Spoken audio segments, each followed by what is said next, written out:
Jania Carter stood frozen as her history teacher ripped her essay in half, then told the class, "We both know you didn't write this. Someone like you couldn't."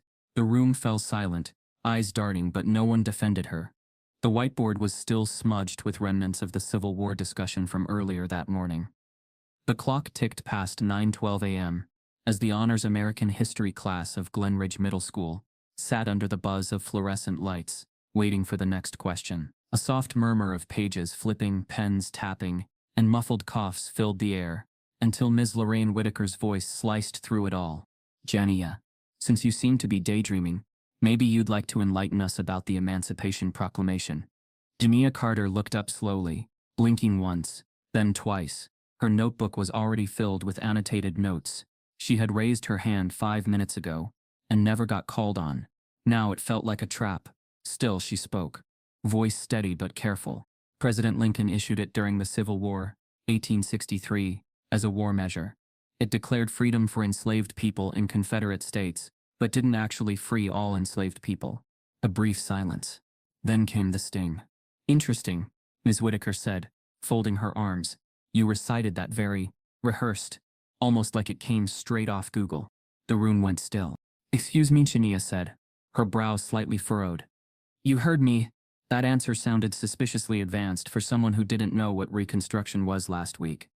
The gasp wasn't loud, but it was collective. Students glanced at each other, then at Jania, her cheeks flushed, not from embarrassment but from a slow rising burn in her chest. Her breath was even, but her eyes narrowed just slightly. She had known this would happen. Maybe not today, but eventually. Being the only black girl in the class meant her intelligence was always questioned, her effort always under scrutiny. "I studied," she said simply. "I read the assigned chapters and annotated the Supreme Court cases we were supposed to look into. I can show you my notes." Miss Whitaker walked over slowly, heels clicking with each step. She loomed over Jania's desk, scanning her pages as if searching for a typo, a missing citation, anything. Her eyes paused on Jania's handwriting. Tight cursive, color-coded, clear. "Purr," she muttered. "For someone who barely speaks in class, you sure have a lot to say today." A boy in the back, Ethan, stifled a chuckle. Others looked away. "Why does that matter?" Jania asked, voice a little sharper now. Miss Whitaker straightened up and turned to the class. "See, class, this is what happens when we mistake memorization for comprehension. Real learning requires discussion, not just regurgitating facts." Jania's eyes locked with hers. "But I do understand it." There it was, the moment when confidence got misread as defiance. Ms. Whitaker's smile was tight. "Don't get aggressive, Jania. No need for that tone." The word hit harder than anything else. Aggressive. Suddenly, Jania wasn't the top student anymore. She was a problem, an attitude, a threat. "I'm not being aggressive," she said, voice lowered. "I'm just trying to explain myself, because you keep questioning me." "Enough," Miss Whitaker snapped. "Go to the office." The class froze. No one moved. No one spoke. Jania didn't move either. Her body was still, but her heart raced. This was punishment for answering too well, for not shrinking, for not playing along. "Why, what did I do wrong?" she asked, her voice small but unwavering. "You're being disruptive and disrespectful. You can explain yourself to the assistant principal." She packed her bag slowly. No one looked at her. Not Macy, her old project partner. Not Ethan, who always borrowed her notes. Not even Sophia, who knew what this really was, but stayed frozen in her seat. Each step Jania took felt like 1,000 pounds dragging behind her. The hallway stretched out like a tunnel. As the door clicked shut behind her, a suffocating silence fell in the classroom. A silence heavy with complicity. Back inside, Miss Whitaker exhaled and looked around. "All right, let's move on. Who can tell me what the 13th Amendment did?" No hands went up. Down the hall, Jania sat outside the principal's office, unaware that the man behind that door, the one she'd have to explain herself to, was her own father. The waiting bench outside the principal's office was stiff, the kind with plastic upholstery and metal arms that dug into your sides. Jania sat motionless, her backpack clutched to her chest like a shield. The low murmur of voices filtered through the closed door, and though she could hear her father's tone, measured, calm, professional, she couldn't make out the words. She stared at the floor. It was polished but scuffed, just like her silence, kept neat but marked. It wasn't the first time she'd been misunderstood, but it was the first time it had happened this publicly, this humiliatingly. Her mind spun back to the stairs, the chuckle from Ethan, the way Macy wouldn't meet her eyes. It was as if they'd all turned into glass, transparent, cold and ready to shatter if anyone dared speak truth aloud. Jania Carter had never been loud. She was observant, thoughtful, always choosing her words, like she chose her poems in silence. First, with precision later. Her GPA was the highest in 8th grade. Her binders were color-coded. Her poetry had won awards at state level. And her mother's absence, the mother who died when Jania was 6, had taught her early how to listen when no one else did. But being quiet didn't mean being invisible. Not in a world that scanned her skin before her skills. Flashbacks drifted in like fog, moments she hadn't invited. But that came anyway. 3rd grade. A substitute teacher glancing at her last name on the roll call, then raising her eyebrows. "You're a Carter? Huh? Didn't expect that." 5th grade. A classmate whispering, "Can I touch your hair?" before plunging fingers into her twists without waiting for an answer. 7th grade. Ms. Johansson, her math teacher, pulling her aside after a test. "You're very articulate, Janaea. Did you get extra help for this one?" Articulate. It always felt like a blade disguised as a compliment. She never heard that word thrown at Sophia, or Ethan, or even Anthony, who mumbled his way through every sentence. At Glenridge she kept her guard up. Most of the time it worked. She didn't laugh too loudly, didn't raise her hand too often, didn't argue unless she could cite sources. It was how she survived the unspoken rules of being the only black girl in rooms that were never built for her. What her classmates didn't know, what she never told them, was that the man sitting just beyond the door she now waited behind was her father, Mr. Langston Carter. New principal, former assistant superintendent from Chicago, polished, well-spoken, unflinchingly diplomatic. When he got the job 6 months ago, Jania made a quiet decision not to tell anyone. Not because she was ashamed, but because she didn't want the extra eyes, the suspicion that any of her grades or opportunities were handed down from the top floor of the school building. And maybe, just maybe, because she didn't want her father seeing what her school life actually felt like. The office door opened. Jania, his voice came gently, not the way he used it at home, but his principal tone tempered, polished, practiced. She entered the room, still clutching her bag. He gestured to the chair across from him. "You okay?" She nodded once, jaw tight. Mr. Carter folded his hands on the desk. "I heard there was some kind of disagreement with Ms. Whitaker." She didn't answer immediately. The silence stretched, thin as glass. "She accused me of cheating. Because my answer was too good, I guess." His brow furrowed. "She said that?" "She said it sounded like I Googled it. Then she said I was aggressive." He didn't speak right away.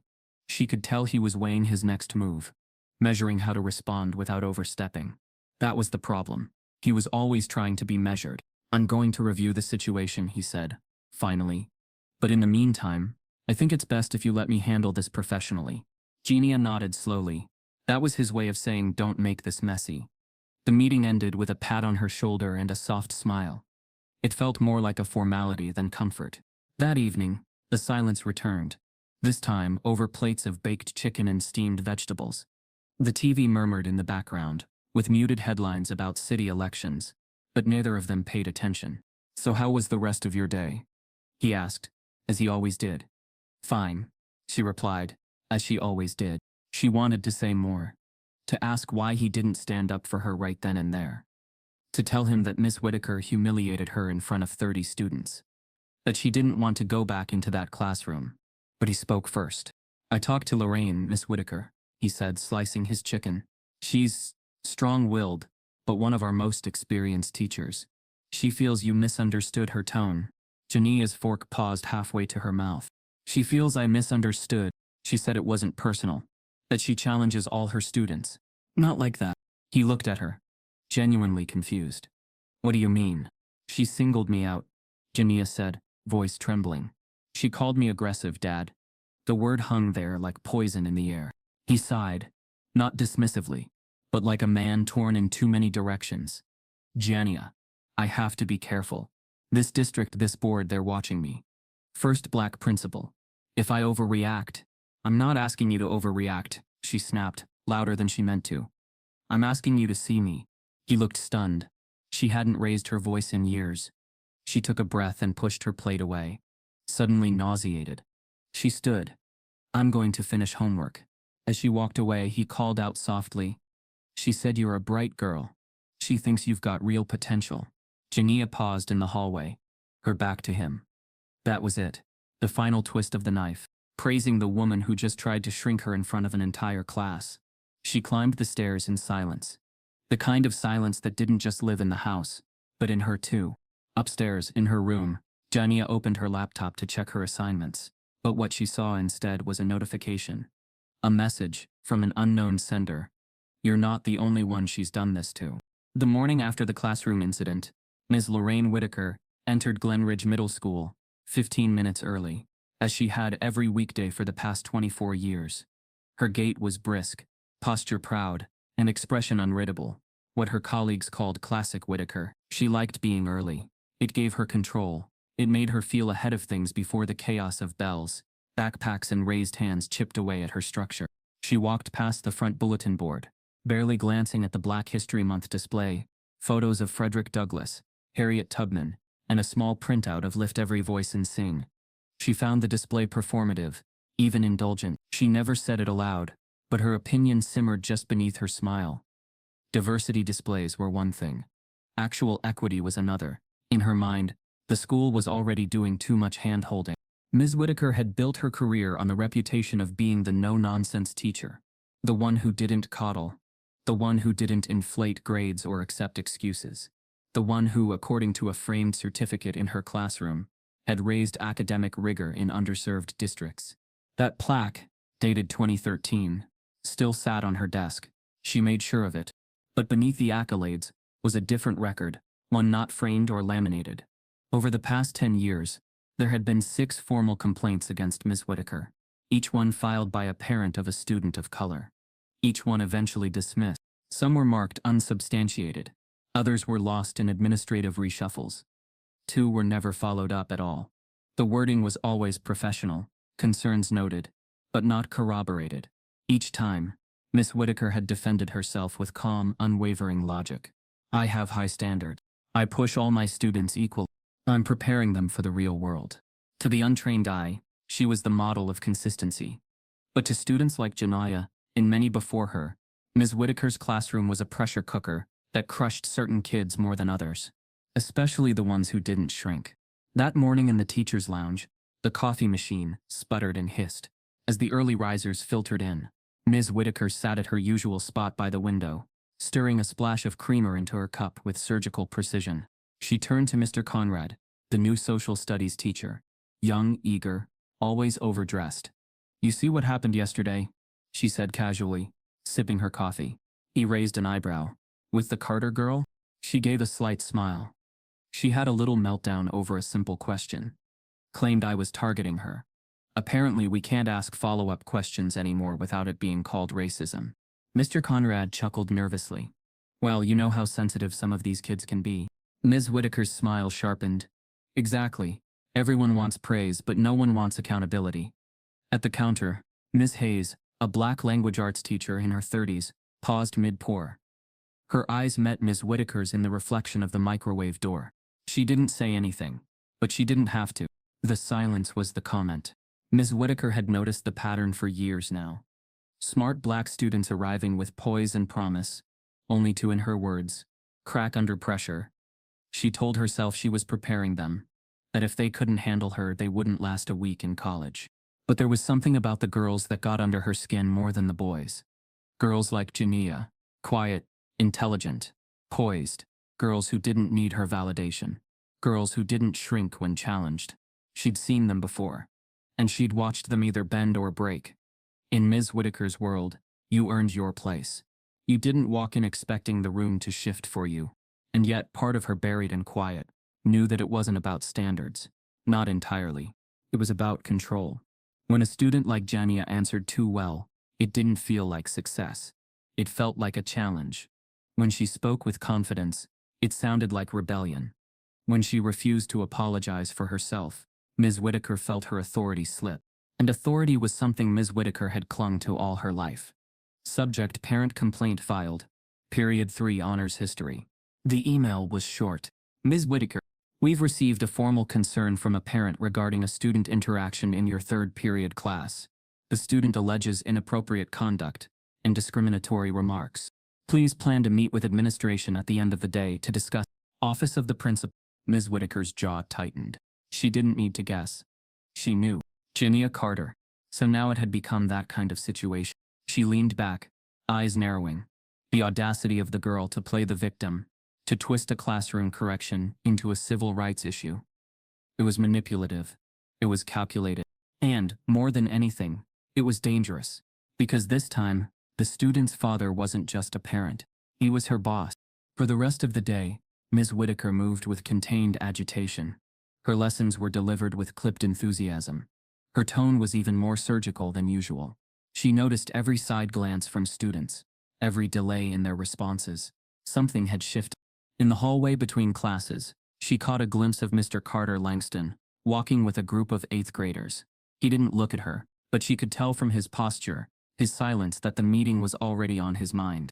And that meant she was in uncharted waters.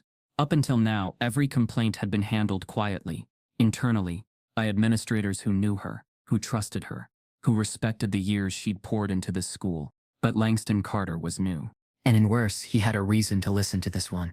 She opened her file drawer and began organizing the week's lesson plans, eyes scanning for anything she could use to defend herself.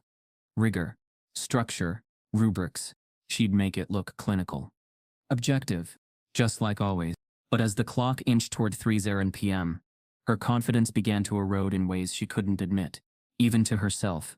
She'd seen principals bend under pressure before. Parents, news headlines, social media storms. It didn't take much these days. And if Langston Carter decided to make an example out of her, she'd have no choice but to fight back. She reached into her bag and pulled out a flash drive labeled Evaluations. On it were scanned copies of every glowing review she'd received over 2 decades. She looked at the label like a lifeline. She wasn't the villain. She was the veteran. And she wasn't going down over one oversensitive, overconfident girl with something to prove. As she walked into the main office for her scheduled meeting, Ms. Whitaker overheard a secretary whisper to the vice principal. Apparently, the complaint didn't come from Mr. Carter. It came from someone else with screenshots. The conference room on the 2nd floor of Glenridge Middle School had never felt so cramped. 23 teachers, 4 department heads, and 2 assistant principals sat shoulder to shoulder, steam rising from takeout coffee cups, and tension thickening the air. The bi-weekly staff meetings were usually procedural, routine calendar reminders, testing updates, locker repairs. But today's meeting had a different undercurrent. Principal Langston Carter stood at the front of the room, hands clasped behind his back, shoulders squared. His navy blue blazer was buttoned, but his jaw was tight, a telltale sign to anyone who knew him that he wasn't here to smooth over the usual. He took a breath. I want to take a few minutes to address something more important than facility upgrades or benchmark scores. The room quieted. Even the teachers scrolling their phones looked up. I've been made aware of growing tensions, both among students and faculty, related to how we handle race, communication, and discipline in our classrooms. Murmurs immediately followed. Eyes darted toward Ms. Whitaker, seated near the center, lips pursed, arms folded. Langston continued. I know some of you may feel this is being exaggerated, but multiple students have expressed concern, some formally, others informally, about feeling unsafe or disrespected based on their identity. Unsafe? Ms. Whitaker's voice rang out, cool and clipped. What exactly do you mean by that? Langston paused. His instinct was to keep it vague, diplomatic, but now was not the time for half-truths. I mean, there have been allegations of racial bias, specific to classroom interactions, specific to tone, specific to discipline. The room thickened with silence. Ms. Whitaker leaned forward slightly, voice loud enough for everyone to hear. Are you referring to that situation in my 3rd period class? Langston didn't blink. We've received several reports not just from one classroom, but I assume I'm part of the reason this meeting's happening. Langston considered her carefully. Ms. Whitaker, this is not a forum for individual debate. No, but it's turning into one, she said, because if we're going to talk about bias and tone, then let's be honest, we've started coddling these students. Every time a kid gets corrected or challenged, it's suddenly a trauma response. A few teachers shifted in their seats. Mr. Conrad, the young social studies teacher, glanced down. But Mr. Klein, the PE teacher, nodded slightly. Mrs. Henley, who taught algebra, pursed her lips in quiet approval. Miss Hayes, the language arts teacher, who had held her silence in the lounge the day before, spoke up. There's a difference between accountability and humiliation, Lorraine. I think we know that. Miss Whitaker turned, unbothered. You think holding a student to a standard is humiliation? Then maybe we've all gotten too soft. Langston took a step forward. No one is saying we can't hold students accountable. What I am saying is that we cannot ignore patterns. We cannot explain away why the same group of students are repeatedly the ones being sent out of class, called aggressive, or accused of cheating. His voice was even, but it had weight. A finality. But you're assuming intent, Miss Whitaker replied. Do you know how many times I've had white students lie, cheat, disrespect me, but I correct a black student, and suddenly I'm the villain? Langston didn't respond immediately. The room was locked in a frozen tension, half daring him to push back, half afraid he would. He wanted to scream.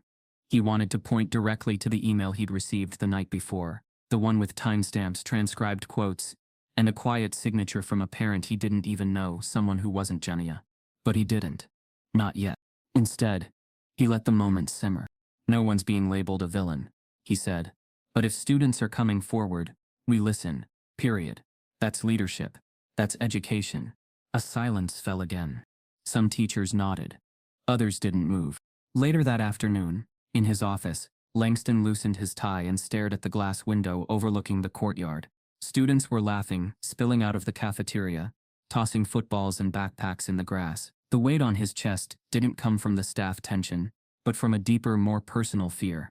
He had recognized something in Miss Whitaker's tone. Not just defensiveness, but familiarity.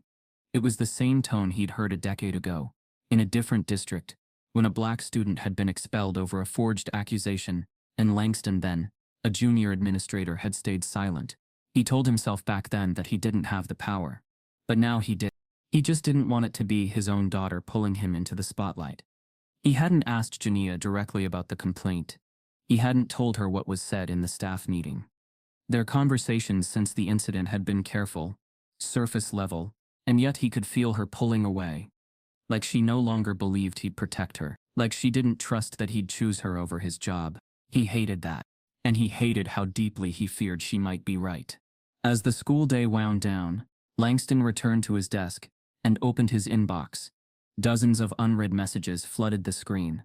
Bus route updates, board memos, substitute approvals. Then he saw it. Subject: You need to know what's happening in room. Sender: Anonymous. He hesitated, then clicked.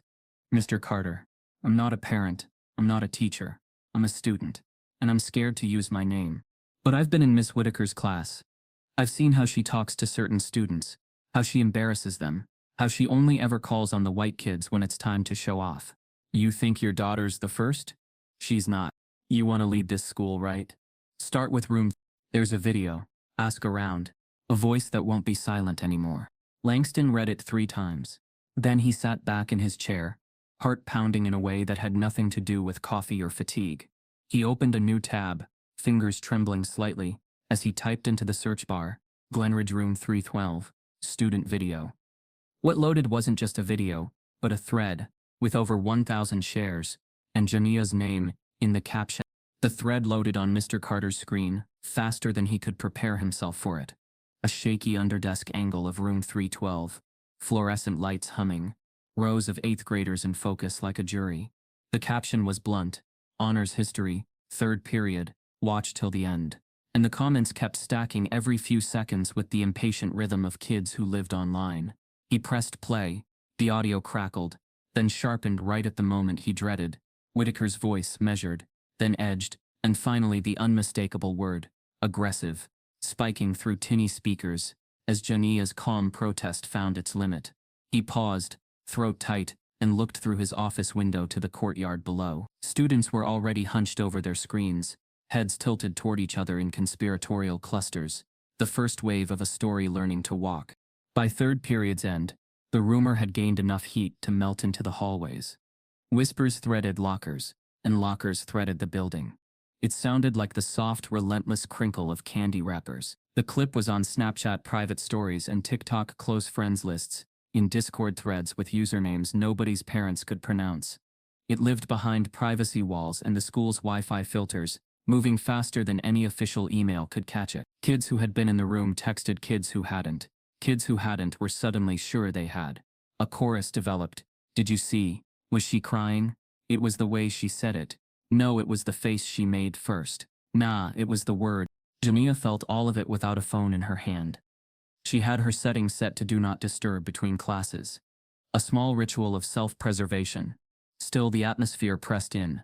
The way silence had pressed in the day before when the door closed behind her. She kept her eyes on her locker combination. 31814. Then on the library pass tucked into the top of her binder. Then on the frayed edge of her backpack strap. When Macy passed, their shoulders almost touched, but Macy looked away too quickly for any language to form. The hall swallowed the moment. At lunch, pockets of students formed like weather systems. At one table, a group replayed the clip with the audio muted, so they wouldn't draw an aide's attention. One boy, Tyler, leaned in with the casual cruelty of someone who'd never had a teacher doubt his place. She low-key snapped. A girl next to him shook her head. She didn't snap. She just talked. Another chimed in. It's the aggressive for me. Nobody said Jania's name like she was in the building. They said it like she was trending. Behind the noise, guilt was tightening its grip on someone who tried not to let anything grip her. Macy Linwood picked at the seam of her turkey sandwich and watched the conversation shift from whispers to hot takes. She'd seen the clip before most of them, not because she'd been checking for it, but because it had arrived on her phone from the last person she expected. His text pinged late last night. Yo, look what I got, lol. A 30-second video followed, the familiar view of their classroom from the slanted angle of the back row. She'd watched, disbelieving. As the scene replayed, Jania speaking in that careful, clipped way she had when she wanted to be exact. Ms. Whitaker's eyebrows lifting with suspicion instead of interest. The tone narrowing to a single slicing word. Macy's stomach had dropped. She had been in the room. She had been silent. The phone had felt radioactive in her hand. Don't post it, she typed back. It's not funny. Relax, Ethan replied. It's just for close friends. People need to see. She knew how close friends worked. 12 green-ringed circles could turn into 200 views with a single screen recording. She'd done it herself with harmless videos, pep rally fails, cafeteria food disasters. She'd never done it with a classmate's dignity, but she had tapped the green ring anyway, and added a caption with more cowardice than clarity. This is a lot. She told herself that restraint counted for something. Within an hour, she watched her ring turn into others, kids she knew, kids she didn't, each adding their own captions, their own frames. By midnight, the clip had traveled so far inside the school's social veins that Macy couldn't trace its source back to her anymore. Now, in the cafeteria, she saw the cost of that convenience. Jania sat alone at the edge of a table, a tray in front of her untouched. She had the expression of someone who has learned to lower the temperature of their face so nobody can read it. Macy stood abruptly, her chair screeching. I'll be right back, she told a friend who wasn't really listening. She crossed the cafeteria in a straight line. She hoped looked like purpose and not penance. Hey, she said, stopping at Jania's table. Can I sit? Jania looked up, eyes guarded. Sure. Macy lowered herself slowly, realizing she didn't actually know what to say. I'm sorry, felt limp. I should have said something. Felt obvious. She settled on honesty, even if it was jagged. I saw the video, Macy said. I mean, everyone did. But I saw it early, and I didn't say anything yesterday when it happened. That's on me. Jania stared at her for a beat. That felt like a small eternity. You don't owe me a speech. I think I do. Macy's voice softened. I was your partner for the civil rights project last semester. I know you. I know how you talk. You didn't do anything wrong. The words landed somewhere between comfort and confirmation. Jania nodded once, eyes dipping to her tray. Doesn't matter if half the school thinks I did. Half the school doesn't. Macy swallowed. And the other half, some of them are just scared to say it out loud. Like you. Macy flinched, grateful for the sting. Yeah. Like me. They sat in the small space that formed when truth entered the room, and refused to leave.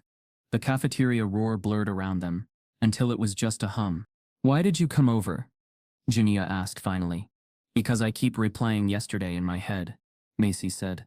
When Ms. Whitaker said that word, I looked down at my desk. Like that would make me disappear. But it made you disappear instead. And I can't stop thinking about that. Jamia studied her, searching for a fracture or a motive. People will talk, she said. They're already talking. Macy inhaled like a swimmer taking air. I can help. I mean, I don't know how. But if you need someone to sit next to you, or walk with you to class, or I don't know, check your comments. I turned my notifications off. Good, Macy said too quickly. Keep them off. A pause. Then tentatively, Ethan recorded it. Jania's head lifted. What? I don't think he meant to help, Macy said, eyes lowering. He just records everything. He sent it to me. I posted it to close friends. I shouldn't have. I was trying to. I don't know what I was trying to do. The confession cracked on the edge of her voice. I'm sorry. The admission made the floor tilt under the table. Just slightly. Jania's grip tightened around the edge of her tray. So that's how it spread. I wish I could take it back. Macy forced herself to meet Jania's gaze. But I can't. I can only choose what I do next. What are you going to do next? Tell the truth, Macy said, to whoever asks. The bell saved them from the awkwardness of a promise that demanded more than words. Trays clattered. Chairs scraped. People moved. They stood without saying goodbye. A mutual quiet agreement that words would cost less if they were spent later. Between 5th and 6th period, the hallways turned into a marketplace of versions. Some kids swore they identified the exact breath Miss Whitaker took before she said the word, and analyzed it like tape from a championship game. Others said she'd done worse before and this was nothing new, just newly recorded. Someone dredged up an old rumor about a student transferring out of her class the previous year. Another person remembered a girl in the class of 21 who cried in the hallway after a debate. Stories grew like vines, covering any wall they could find. Ethan hovered at the edge of a cluster near the science wing, his cool unraveling. He had been looping his own defense all day. Everyone records everything. That's just what we do.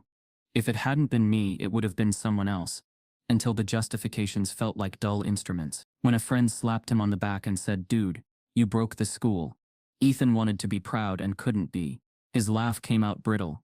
He watched helpless, as a thing he had framed as content revealed itself as consequence. In the library, the whispers changed shape. Instead of spectacle, they edged toward strategy. A sophomore who'd spent 2 summers at debate camp explained unnecessarily the chain of custody for a video in case anyone needed to bring it to administration. A freshman argued that taking it to adults would ruin it, because adults would ruin everything. A senior graduating early, bored by the idea of waiting your turn, wondered aloud what would happen if an anonymous tip found its way to a local reporter's inbox. The librarian hovered near the returns desk, alert to a disruption she couldn't name. Away from the noise, tucked at a table by the window, Jania pretended to read a chapter on Reconstruction, and heard instead the echo of her own voice from the video. Calm, exact, bumped against the hard edge of a word that was older than the school, and wider than the room. She traced a line under a sentence she'd already memorized. Her father's face flashed, not the soft version he kept for her, but the public version he wore to meetings. A careful, steady shield. She wondered whether he'd seen the video. She wondered what he would do now that seeing was no longer an option, but a demand. "Can I sit?" Macy asked again, hovering with a stack of books she didn't need to check out. Jania nodded. The second invitation felt less like a risk and more like a routine starting to form. "I told the truth," Macy said quietly. "To Miss Hayes." She asked if I'd seen the video before it blew up. I said yes. I said I posted it. She didn't look mad. She looked tired. "Tired of what?" Jania asked. "Of being the only adult who believes us," Macy said. They were quiet for a while. Outside, a gust pushed a cluster of leaves across the courtyard. The day kept moving forward, indifferent to who got dragged. Jania shut her book. "I'm going to the office," she said. "To report it?" "To see my dad." "Do you want me to come?" Jania considered. "No, but thank you." She gathered her things with the deliberate motions of someone fortifying herself. The library door swung closed behind her with a soft click that somehow sounded like resolve. Upstairs, the corridor to the main office stretched longer than it had any right to be. Hushed conversations tapered as she passed, then resumed with new angles. She walked straight, spine aligned with the seam of the hall tiles, and pushed open the glass door. The receptionist looked up, started to say something, then thought better of it. Shania paused at her father's door and lifted her hand to knock. Her phone vibrated in her pocket. Once, then again. She let the first buzz pass and almost ignored the second, before some instinct laced with dread made her look. A notification from an account with no photo and no name. Just a gray silhouette, and a message that lit up her screen with a promise and a threat all at once. You're not the only one she's done this to. The conference room on the second floor of Glenridge Middle School had never felt so cramped. 23 teachers, 4 department heads, and 2 assistant principals sat shoulder to shoulder, steam rising from takeout coffee cups, and tension thickening the air. The bi-weekly staff meetings were usually procedural, routine calendar reminders, testing updates, locker repairs, but today's meeting had a different undercurrent. Principal Langston Carter stood at the front of the room, hands clasped behind his back, shoulders squared. His navy blue blazer was buttoned, but his jaw was tight, a telltale sign to anyone who knew him that he wasn't here to smooth over the usual. He took a breath. I want to take a few minutes to address something more important than facility upgrades or benchmark scores. The room quieted. Even the teachers scrolling their phones looked up. I've been made aware of growing tensions both among students and faculty, related to how we handle race, communication, and discipline in our classrooms. Murmurs immediately followed. Eyes darted toward Ms. Whitaker, seated near the center, lips pursed, arms folded. Langston continued. I know some of you may feel this is being exaggerated, but multiple students have expressed concern, some formally, others informally, about feeling unsafe or disrespected based on their identity. Unsafe? Ms. Whitaker's voice rang out, cool and clipped. What exactly do you mean by that? Langston paused. His instinct was to keep it vague, diplomatic, but now was not the time for half-truths.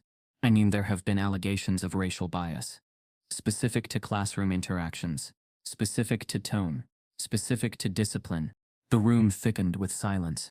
Mrs. Whitaker leaned forward slightly, voice loud enough for everyone to hear. Are you referring to that situation in my third period class? Langston didn't blink. We've received several reports, not just from one classroom, but I assume I'm part of the reason this meeting's happening. Langston considered her carefully. Ms. Whitaker, this is not a forum for individual debate.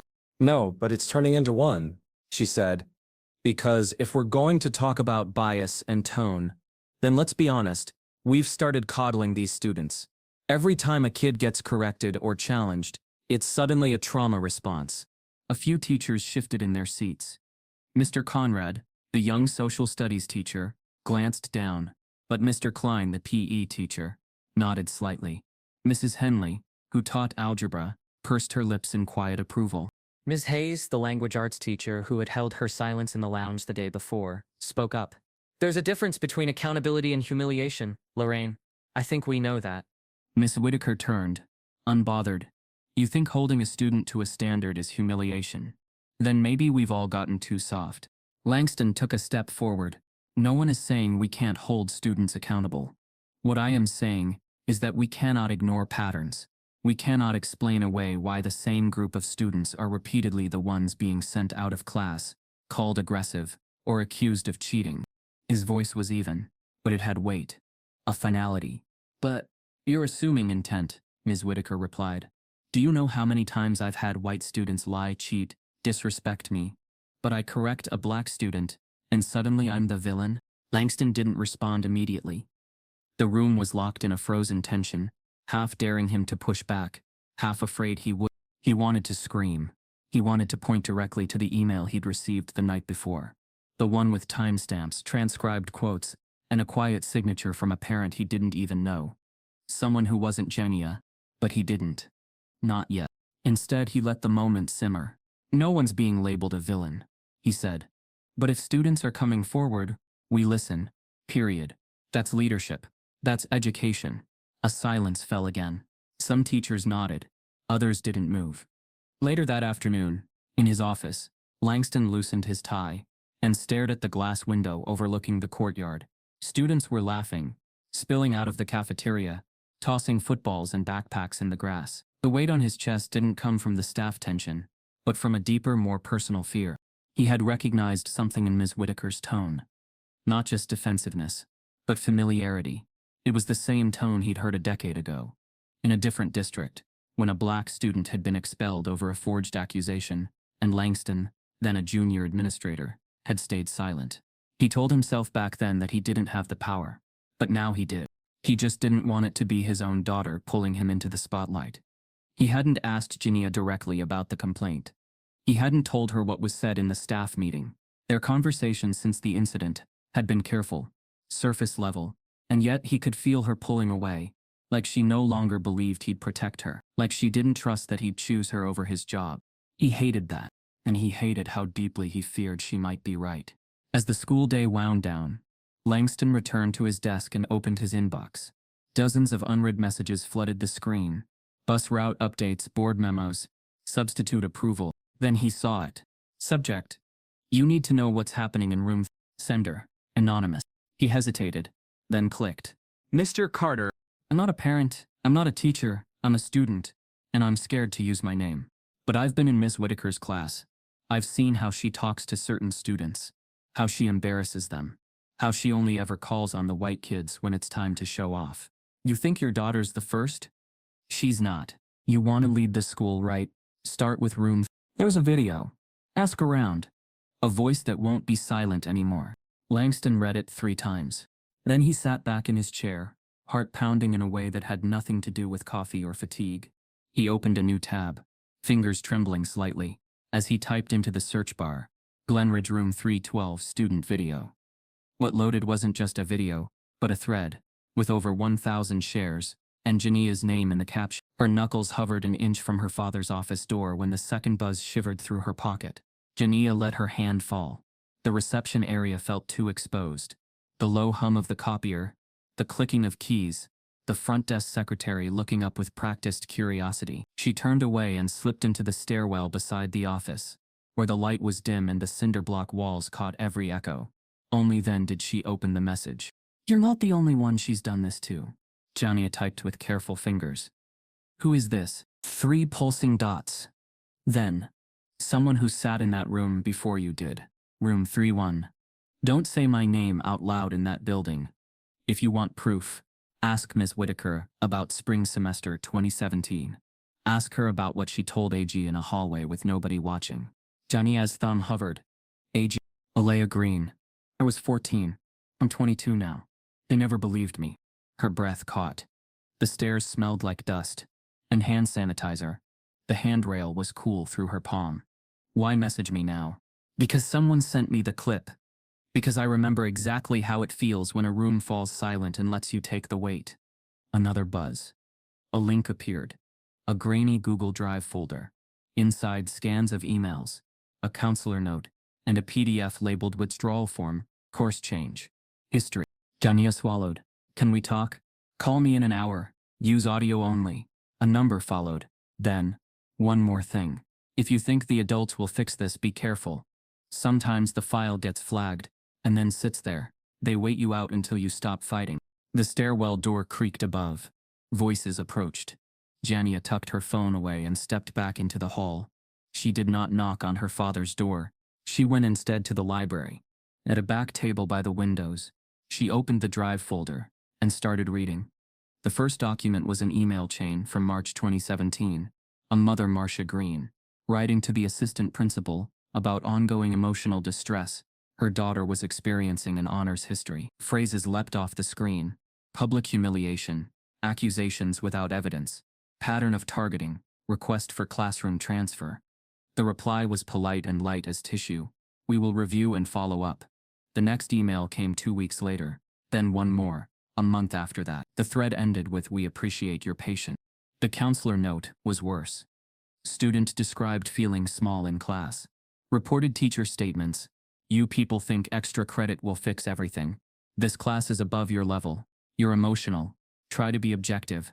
Recommendation, monitor. The monitor stung. Monitor meant watch a thing and decide to do nothing.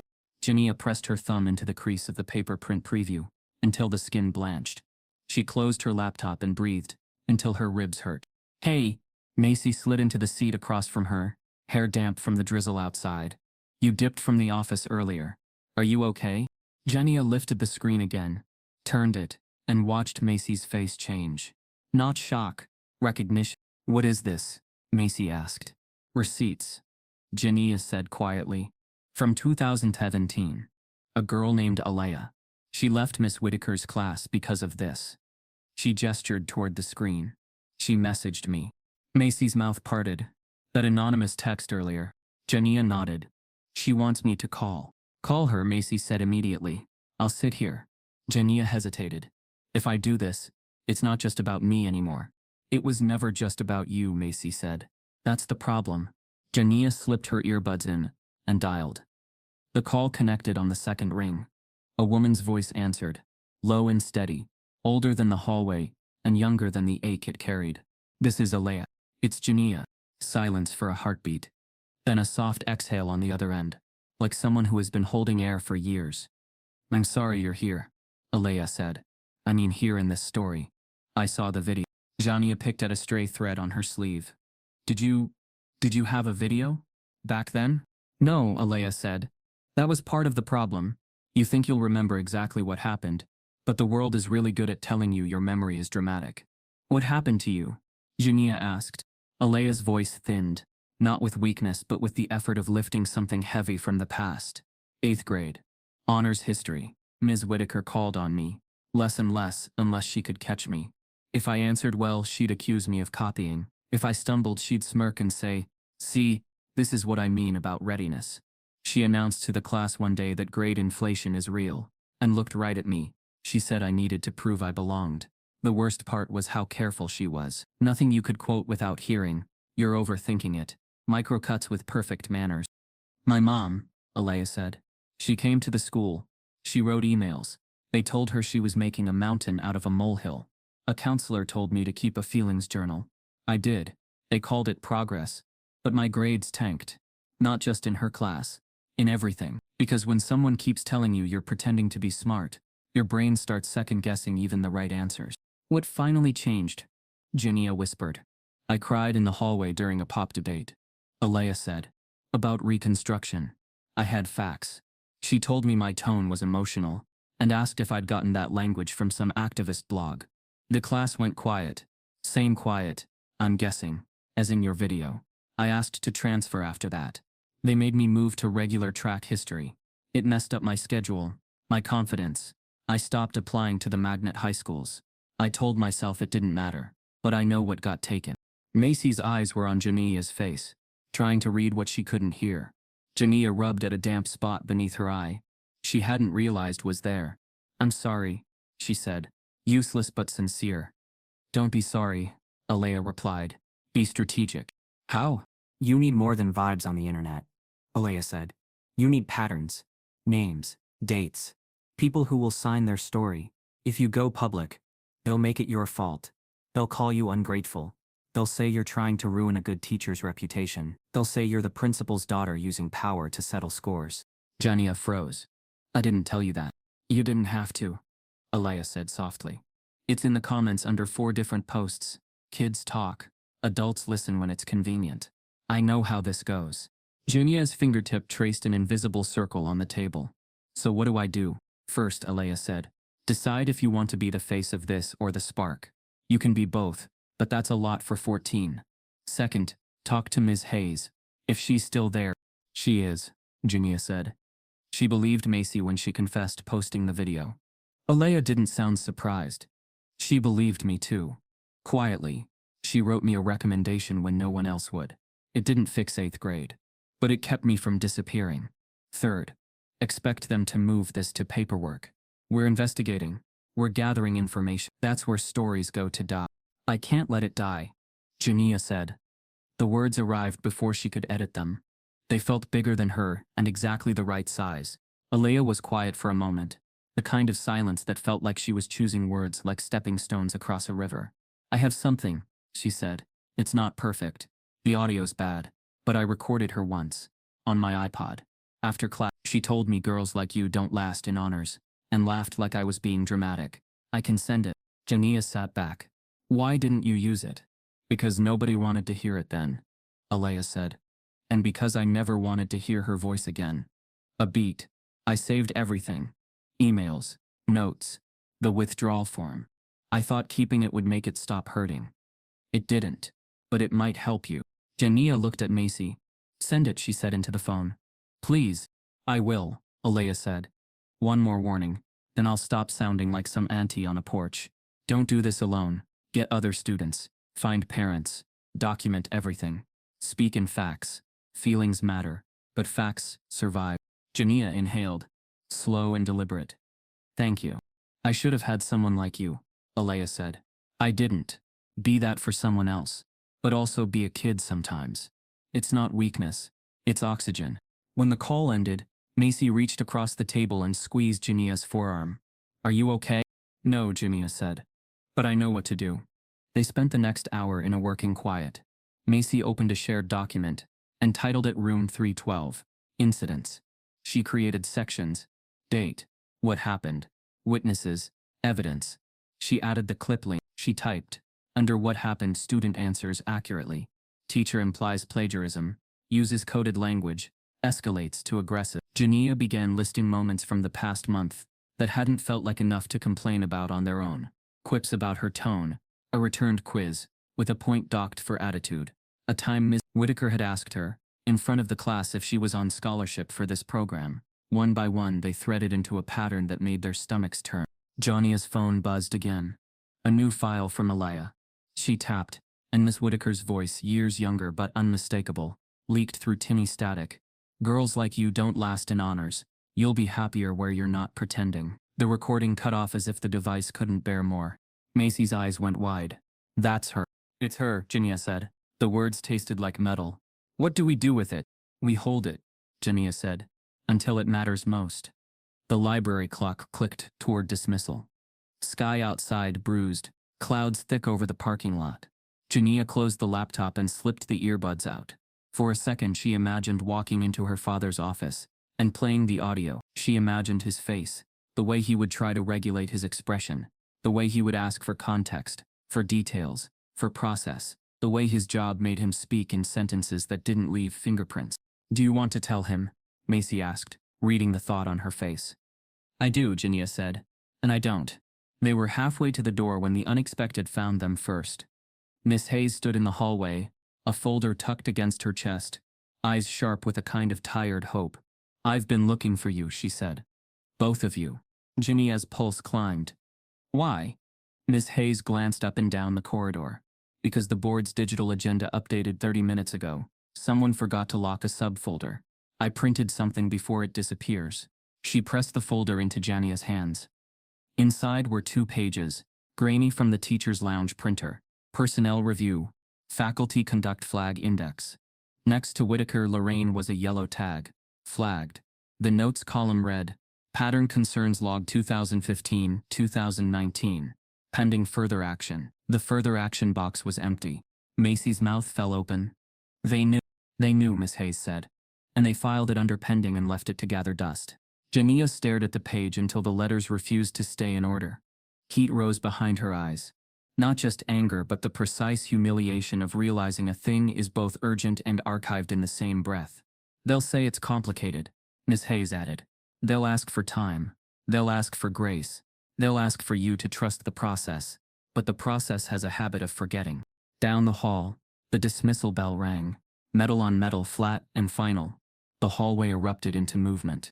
Jania lifted the folder, the paper trembling in her hands. What do we do with this? She asked. Before Ms. Hayes could answer, another notification lit Jania's screen, this time from a new anonymous account. Check your email. A second later, a message arrived in her inbox with a subject line that made the floor drop under her. Draft statement Room 312. From the superintendent's office, for Principal Carter's review. The preview showed the first line, We take allegations seriously, while standing firmly behind our dedicated educators. Jania's breath hitched. They're about to make it official, she whispered. Macy looked from the memo to the 2017 complaint by former student A.G. The cafeteria had been rearranged into rows of folding chairs, a portable microphone perched on a stand at the front beside a projector screen. The Parent-Teacher Association meetings were usually sleepy affairs. Fundraisers, bake sale signups, reminders about standardized testing. But tonight, the air buzzed with tension, like a wire pulled too tight. Principal Langston Carter stood at the podium, posture crisp, blazer buttoned, eyes scanning the crowded room.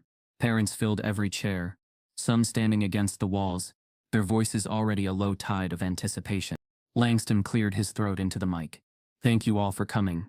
Tonight we'll be discussing recent concerns raised by students and families about classroom climate, and specifically about ensuring Glenridge remains a safe, equitable space for all children. The words were careful, balanced on the edge of diplomacy. He had drafted and redrafted them in his head for 2 days straight, stripping away anything that could be interpreted as bias, as agenda. But still, the silence after his opening felt volatile, like everyone was waiting for a spark. The first voice came from the middle row. A white father in a plaid shirt raised his hand, then stood without waiting to be acknowledged. Mr. Carter, with all due respect, I think this whole thing has been blown out of proportion. I've known Miss Whitaker for years. She's taught 3 of my kids. She's tough, but she's fair. Some of these students just don't like being told no.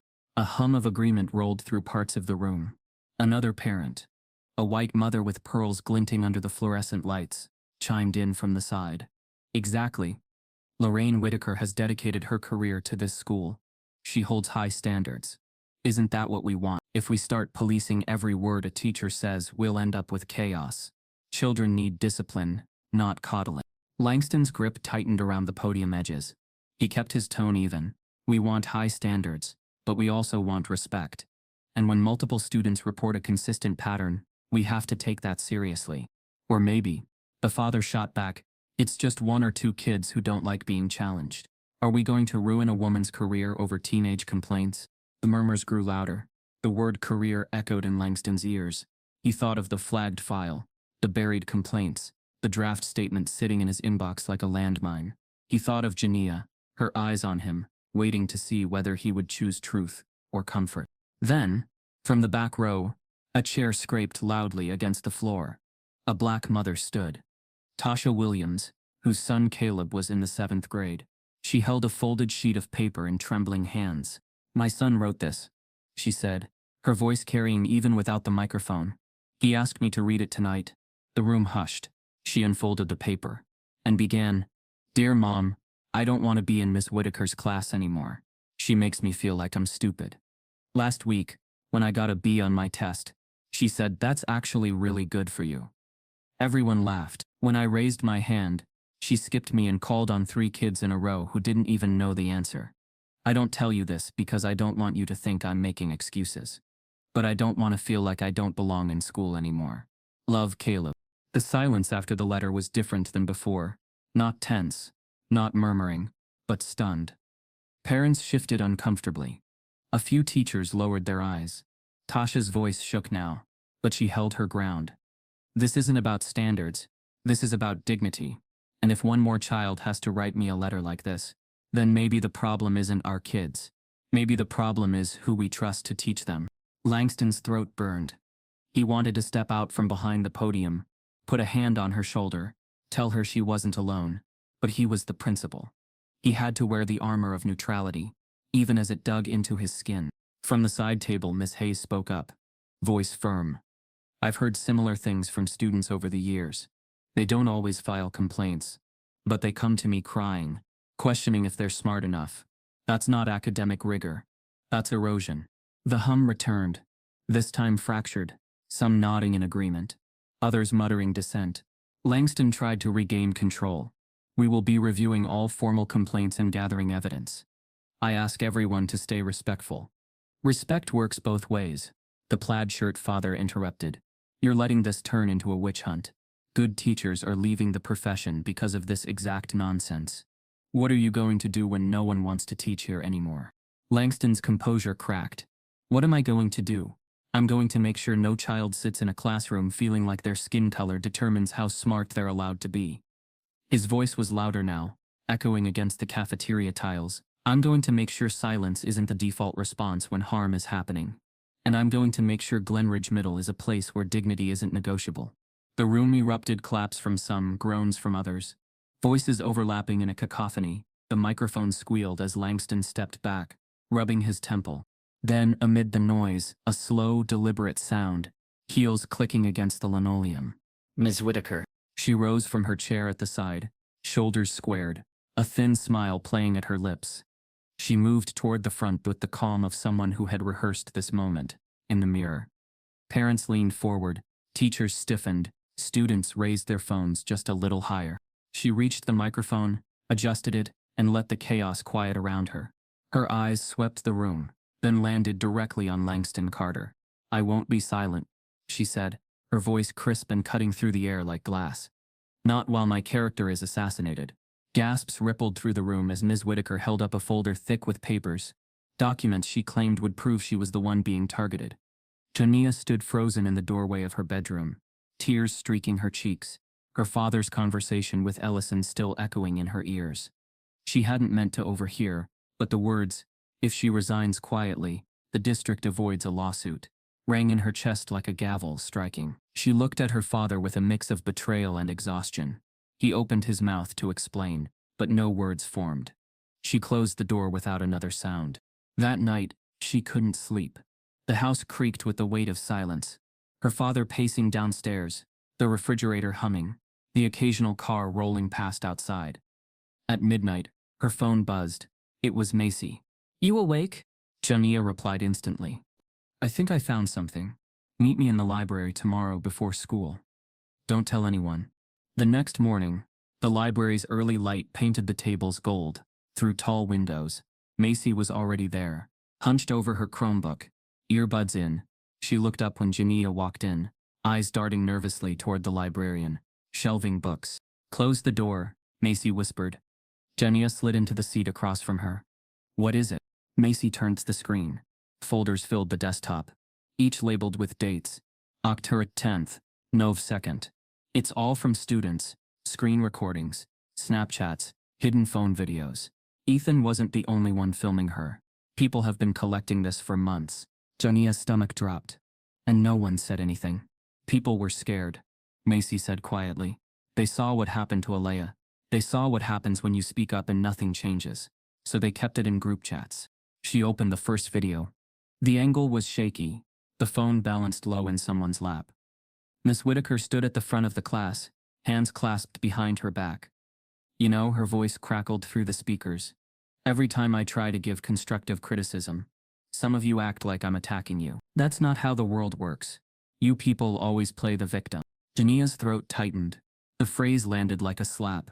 Even in grainy audio, the emphasis was undeniable. Macy clicked to the next folder. In this one, Jania appeared on screen, handing in a paper. Miss Whitaker looked at it, then said loud enough for the class to hear. "Colorful writing. Very expressive. But let's remember, advanced vocabulary isn't the same as advanced thinking." Snickers rippled from the desks. Jania remembered that day, the shame blooming in her chest like a bruise. She had gone home and rewritten the paper twice, as if clarity could erase suspicion. More clips followed. Ms. Whitaker grading a test, frowning, then writing a giant red C at the top of Jania's paper, despite her answers being identical to Macy's, who'd received a B+. Another where she cut Jania off mid-presentation, saying, "You're getting emotional. Reel it back." The pattern was relentless, undeniable. Jania pressed her palms to her forehead. "She's been doing this the whole time, and people knew." "They knew," Macy echoed. "And they didn't think it would matter." They sat in silence, the weight of the evidence pressing down. Finally, Jania whispered, "We need to save this. All of it." Macy opened a shared Google Drive. "Already started. I named it Room."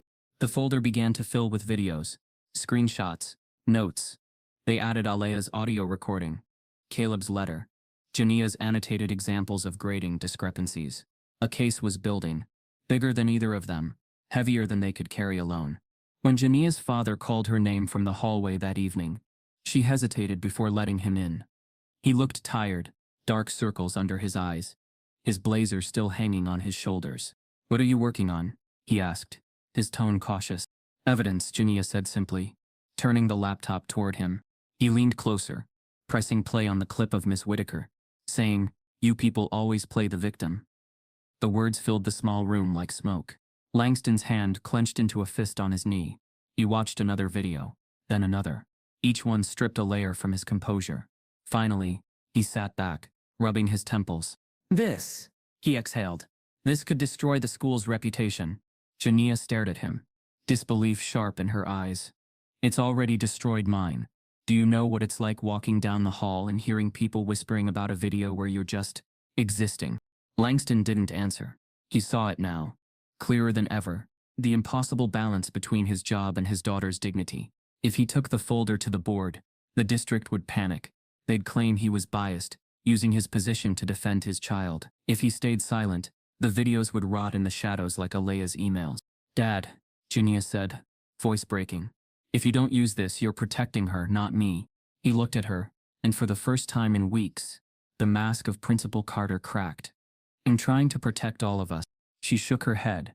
No, you're protecting the school, and the school has never protected me. The words hit harder than she knew. Later that night, Langston sat alone in his office, staring at the folder Jania had shared. Room 312. Evidence lined up like dominoes, waiting to fall. He thought of Ellison's warning, the superintendent's draft statement, the possibility of being branded a liability instead of a leader. Subject: urgent. Request for comment on allegations against Glenridge teacher. From local education reporter. Langston's blood ran cold. He hadn't shared the videos. Neither had Jania. Yet here it was, an external request, phrased with that casual, deadly neutrality reporters used when they already knew more than they were saying. He opened the email. Principal Carter. We've received multiple anonymous submissions containing video and audio recordings from room 312. The files depict Miss Whitaker interacting with students in ways that raise questions about bias and professional conduct. We are preparing a story for tomorrow's evening news cycle. Would you like to provide comment before publication? Respectfully, Dana Ortiz, Glenridge Gazette. Langston's hands trembled. Someone had leaked it. The folder wasn't private anymore. He looked at the clock. 10 hours until the Gazette's evening cycle. 10 hours until the story that had been whispered through hallways and locked in hidden drives broke free into the wider world. Upstairs, Jania's phone buzzed with a new anonymous message. Check channel 7 at 6. Your story isn't just yours anymore. At exactly 6 o'clock, the television glow in living rooms across Glenridge shifted from sitcom reruns and weather updates to breaking news. The banner at the bottom of the screen screamed in bold red, Black student bullied by decorated teacher, allegations rock Glenridge Middle. The clip rolled. A montage of shaky student phone videos flickered across the screen. Ms. Whitaker dismissing Jania's answer, as memorized, the pointed aggressive, the muttered "you people always play the victim." Each snippet blurred at the edges, but the message was unmistakable. The anchor's voice layered over it with grave authority.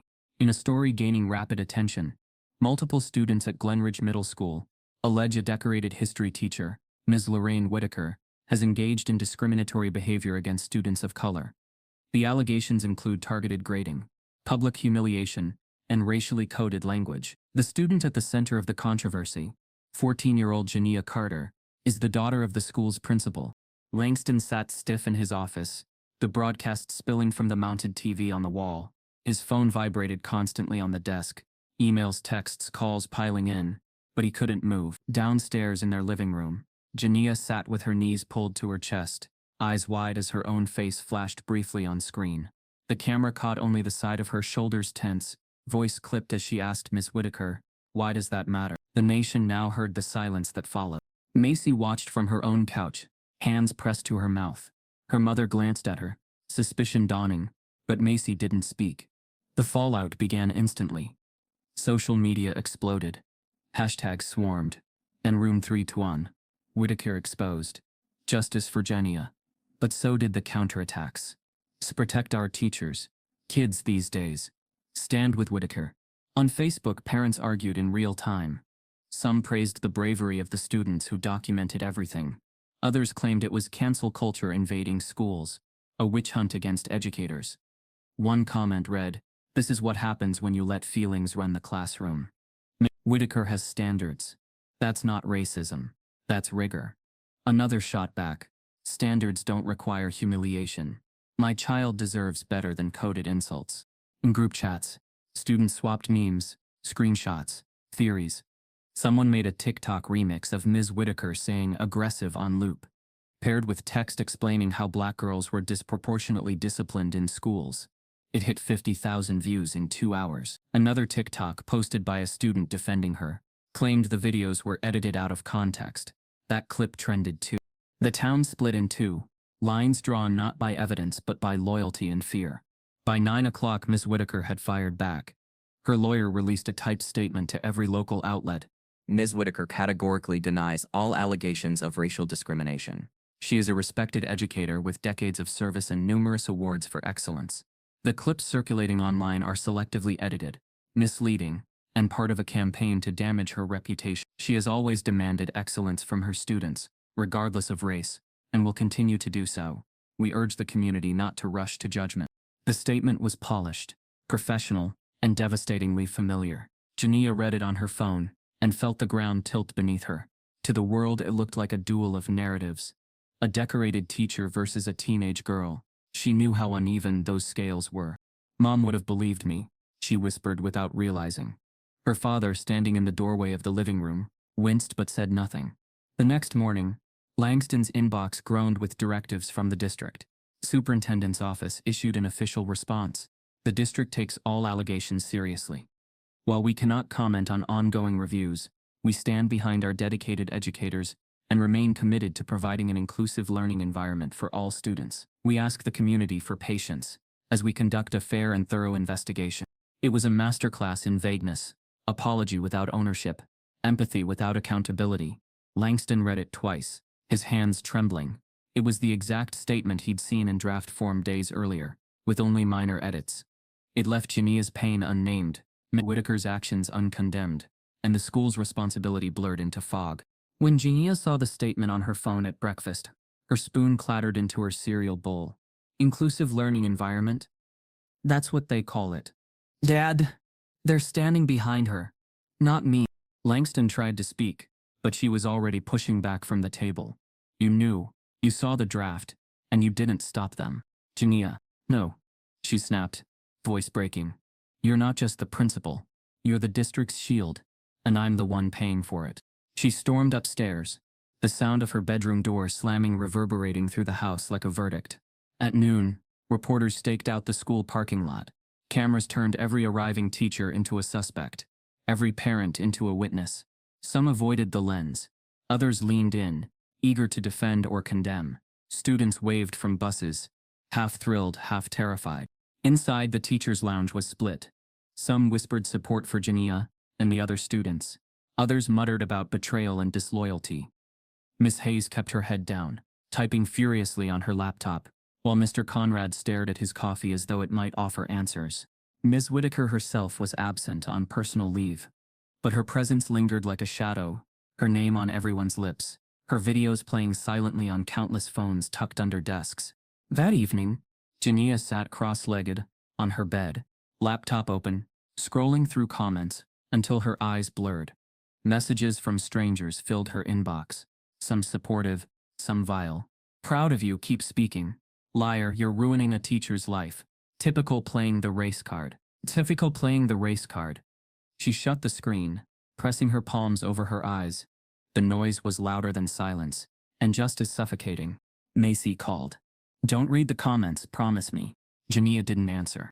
Listen, Macy continued, voice urgent. We have the truth. The recordings, Aaliyah's story, Caleb's letter. We're not crazy. They want us to feel like we're making this up, but we're not. It doesn't matter, Jania said, her voice hoarse. They'll protect her. They always do. Macy paused. Not if she makes the next move. What do you mean? But before Macy could explain, Jania's phone buzzed with a news alert. She opened it, eyes widening as the headline loaded. Whitaker files lawsuit against district claims defamation, emotional distress. The article was brief but explosive. Ms. Whitaker, through her lawyer, was suing Glenridge School District for damages, alleging her reputation had been irreparably harmed by false accusations and administrative negligence. Jania's hands shook as she read the final line aloud. The suit names Principal Langston Carter as a central figure in the district's failure to protect staff. Upstairs, Langston's phone rang. It was the superintendent. The first words crackled through the receiver. Langston, we need to talk about your future with this district. The cafeteria emptied in fragments. Parents still arguing in the parking lot. Teachers whispering in clumps by the doors. Students rushing home to upload shaky clips of Ms. Whitaker's declaration. Langston Carter lingered, stacking chairs that didn't need stacking. His tie loosened, sweat prickling the back of his neck. The image of Tasha Williams reading her son's letter stayed with him. But so did the image of Whitaker, smiling, calm, daring the room to accuse her. He could feel the school boiling, and at the center of it was his daughter. By the time he reached their house that night, his jaw ached from clenching. The porch light flickered as he stepped inside.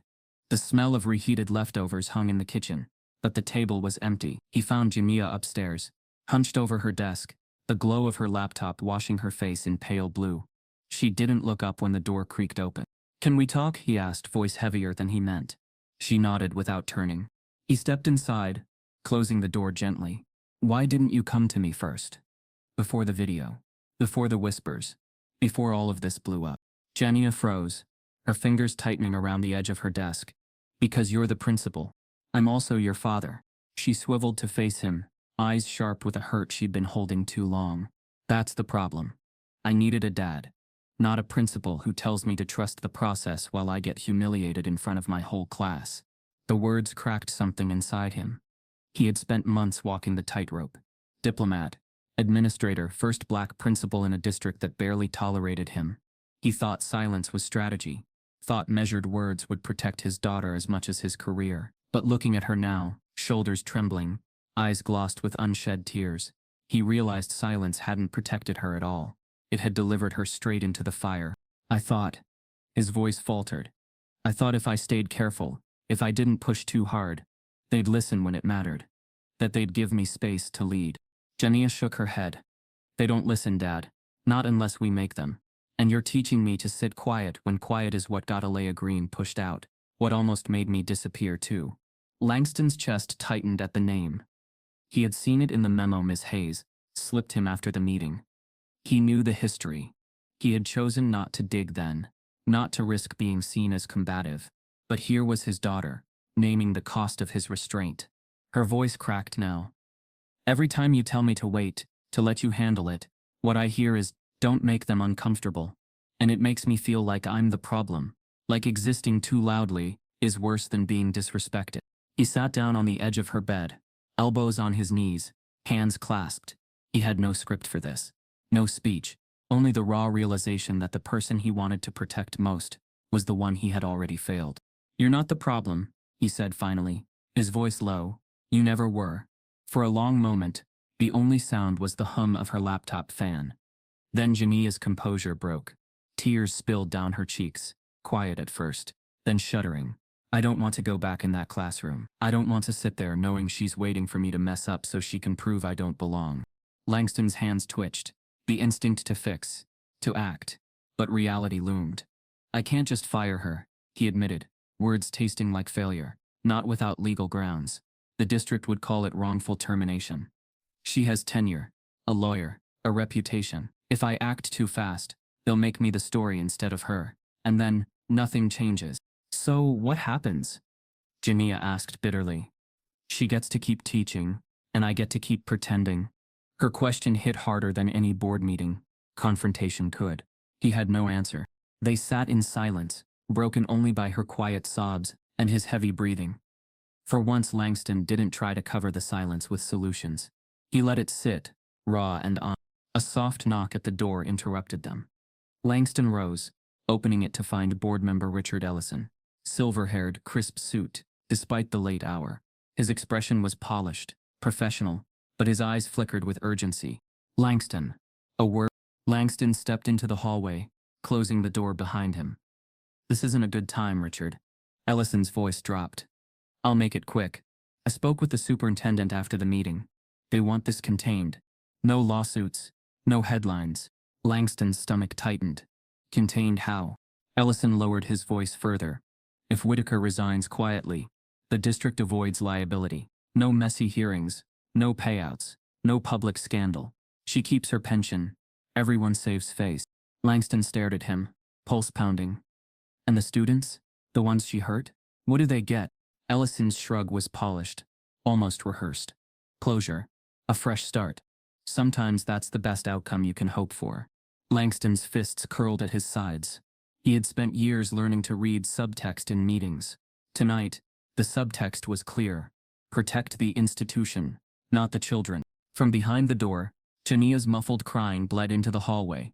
A reminder of who would carry the cost of quiet resolution. Ellison adjusted his tie. Think about it. If she resigns on her own terms, this all disappears. If you fight it, you'll be painted as a crusader, your daughter as a pawn. I don't want to see that happen to you. Langston's voice was tight. It's already happening. Ellison clapped a hand on his shoulder. A gesture practiced, patronizing. Sleep on it. Tomorrow the superintendent will be expecting your answer. He walked away, leaving the hallway heavy with the weight of compromise. Langston stood frozen, the words echoing in his ears. If she resigns quietly, the district avoids a lawsuit. He opened the bedroom door to find Jania standing there, face streaked with tears, having heard everything. By Friday morning, Glenridge Middle no longer looked like a school. It looked like a battleground. The front lawn, once a quiet stretch of trimmed grass and flower beds, was filled with protest signs, folding chairs and clusters of angry parents. News vans lined the curb, satellite dishes aimed skyward, anchors rehearsing live stand-ups as cameras panned across the chaos. On one side, parents held handmade posters, "Protect our kids," and "End classroom racism." On the other, just as many waved signs that read, "I stand with Whitaker," and "Don't cancel teachers." The two groups shouted across the lawn, their chants colliding into noise. Inside the building, the air was no calmer. Students whispered in hallways, teachers exchanged wary glances, and administrators moved briskly from office to office, carrying folders like shields. Every class, every lunch table, every group chat carried the same question: whose side are you on? For Jania, the sides were impossible to escape. At first the comments came in trickles. Anonymous Instagram accounts, posting snake emojis under her photos, TikTok edits, painting her as an attention seeker. Then they swelled into waves. She opened her DMs one night to find 30 messages in an hour. Liar. Race baiter. You ruined a good woman's life. One account sent the same phrase over and over. Go back to where you came from. She blocked, reported, deleted, but the messages kept coming, sprouting faster than she could cut them down. The internet had turned her pain into public property. In the hallways, classmates glanced and whispered. Some smiled at her with cautious solidarity. Others avoided her entirely, afraid association would paint a target on them too. A few were bolder, snide comments as she passed, muttered jokes that stung sharper than shouts. Careful, don't get aggressive. Better watch what you say, or she'll put you on the news. By the second week, Jania stopped eating lunch in the cafeteria. By the third, she started skipping classes altogether, wandering the library stacks or hiding in bathroom stalls until the final bell. Words felt dangerous now, every syllable a potential weapon twisted against her. Silence became her armor. But silence was lonely. Macy tried to bridge the gap, walking her to class, slipping notes into her locker, whispering encouragement when Jania's head stayed bowed. But even Macy could feel the distance growing. The brighter the spotlight burned, the smaller Jania became inside herself. Meanwhile, Langston Carter's world narrowed to late-night phone calls and closed-door meetings. The superintendent's warning hung over him. We need to talk about your future. Each day, the pressure grew heavier. Emails from the board demanded damage control. Some parents filed petitions calling for his resignation, accusing him of bias for defending his daughter. Others accused him of not doing enough, of betraying black families by refusing to act decisively against Whitaker. At home, the stress seeped into everything. He ate in silence. He fell asleep at his desk. He flinched every time his phone buzzed. And worst of all, he watched his daughter retreat further each day, her spark dimming while he scrambled to protect a job that no longer felt worth holding. One night, after another grueling board call, he knocked on Jania's door. She didn't answer. He cracked it open anyway. She was curled on her bed, hoodie pulled over her head, earbuds in. He spoke softly. Jania, I know this is hard, but you're stronger than you think. Her eyes flicked toward him, glassy but hard. She pulled her hood tighter and rolled away. The message was clear. She didn't want reassurance. She wanted change. Langston closed the door and leaned against the wall, the weight of his silence pressing on him like chains. The protests escalated. One morning, a shouting match between parents turned physical, captured live on a news broadcast. By afternoon, 3 families pulled their children out of Glenridge. Others threatened to follow if the district didn't act immediately. Reporters swarmed teachers as they walked to their cars, cameras shoving close, questions barked like accusation. Did you see it happen? Do you believe the students? Should Whitaker be fired? Teachers ducked, muttered no comment, and hurried away. At dinner tables across town, families argued. Some told their kids to stay out of it. Others encouraged them to speak up. Glenridge was no longer a school. It was a symbol, a battlefield for something bigger than itself. And caught in the center of it was a 14-year-old girl who had just wanted to be seen for her intelligence. One Thursday afternoon, as Jania sat in the library pretending to study, the librarian approached with a puzzled look. "This came for you." She handed over a plain envelope, no name on the front, just Jania in neat cursive. Jania frowned. "Who gave this to you?" "Someone dropped it at the office this morning. Said it was important." Her fingers trembled as she tore it open. Inside was a single sheet of paper, folded once. She unfolded it slowly, the words jumping out in black ink. "Meet me. No cameras. No lawyers." At the bottom, signed with a flourish, Miss Whitaker. Jania's breath caught. The library around her blurred into silence, her pulse pounding in her ears. She stared at the note, torn between fear and fury, knowing the decision she made next could change everything. The envelope trembled in Jania's hands long after she'd read the note. "Meet me. No cameras. No lawyers." The signature, Ms. Whitaker, sat at the bottom like a dare. For days, Jania had been running from whispers, hiding from eyes, avoiding the weight of her own name. Now the very woman who had dragged her into this storm was calling her into the center of it. That night, she barely slept. The note sat on her desk, its folds sharp like a scar. Should she tell her father? Macy? Miss Hayes? Every option carried risk. If she told, they'd forbid her from going, lock her in the role of protected child. If she went alone, she'd risk walking into a trap.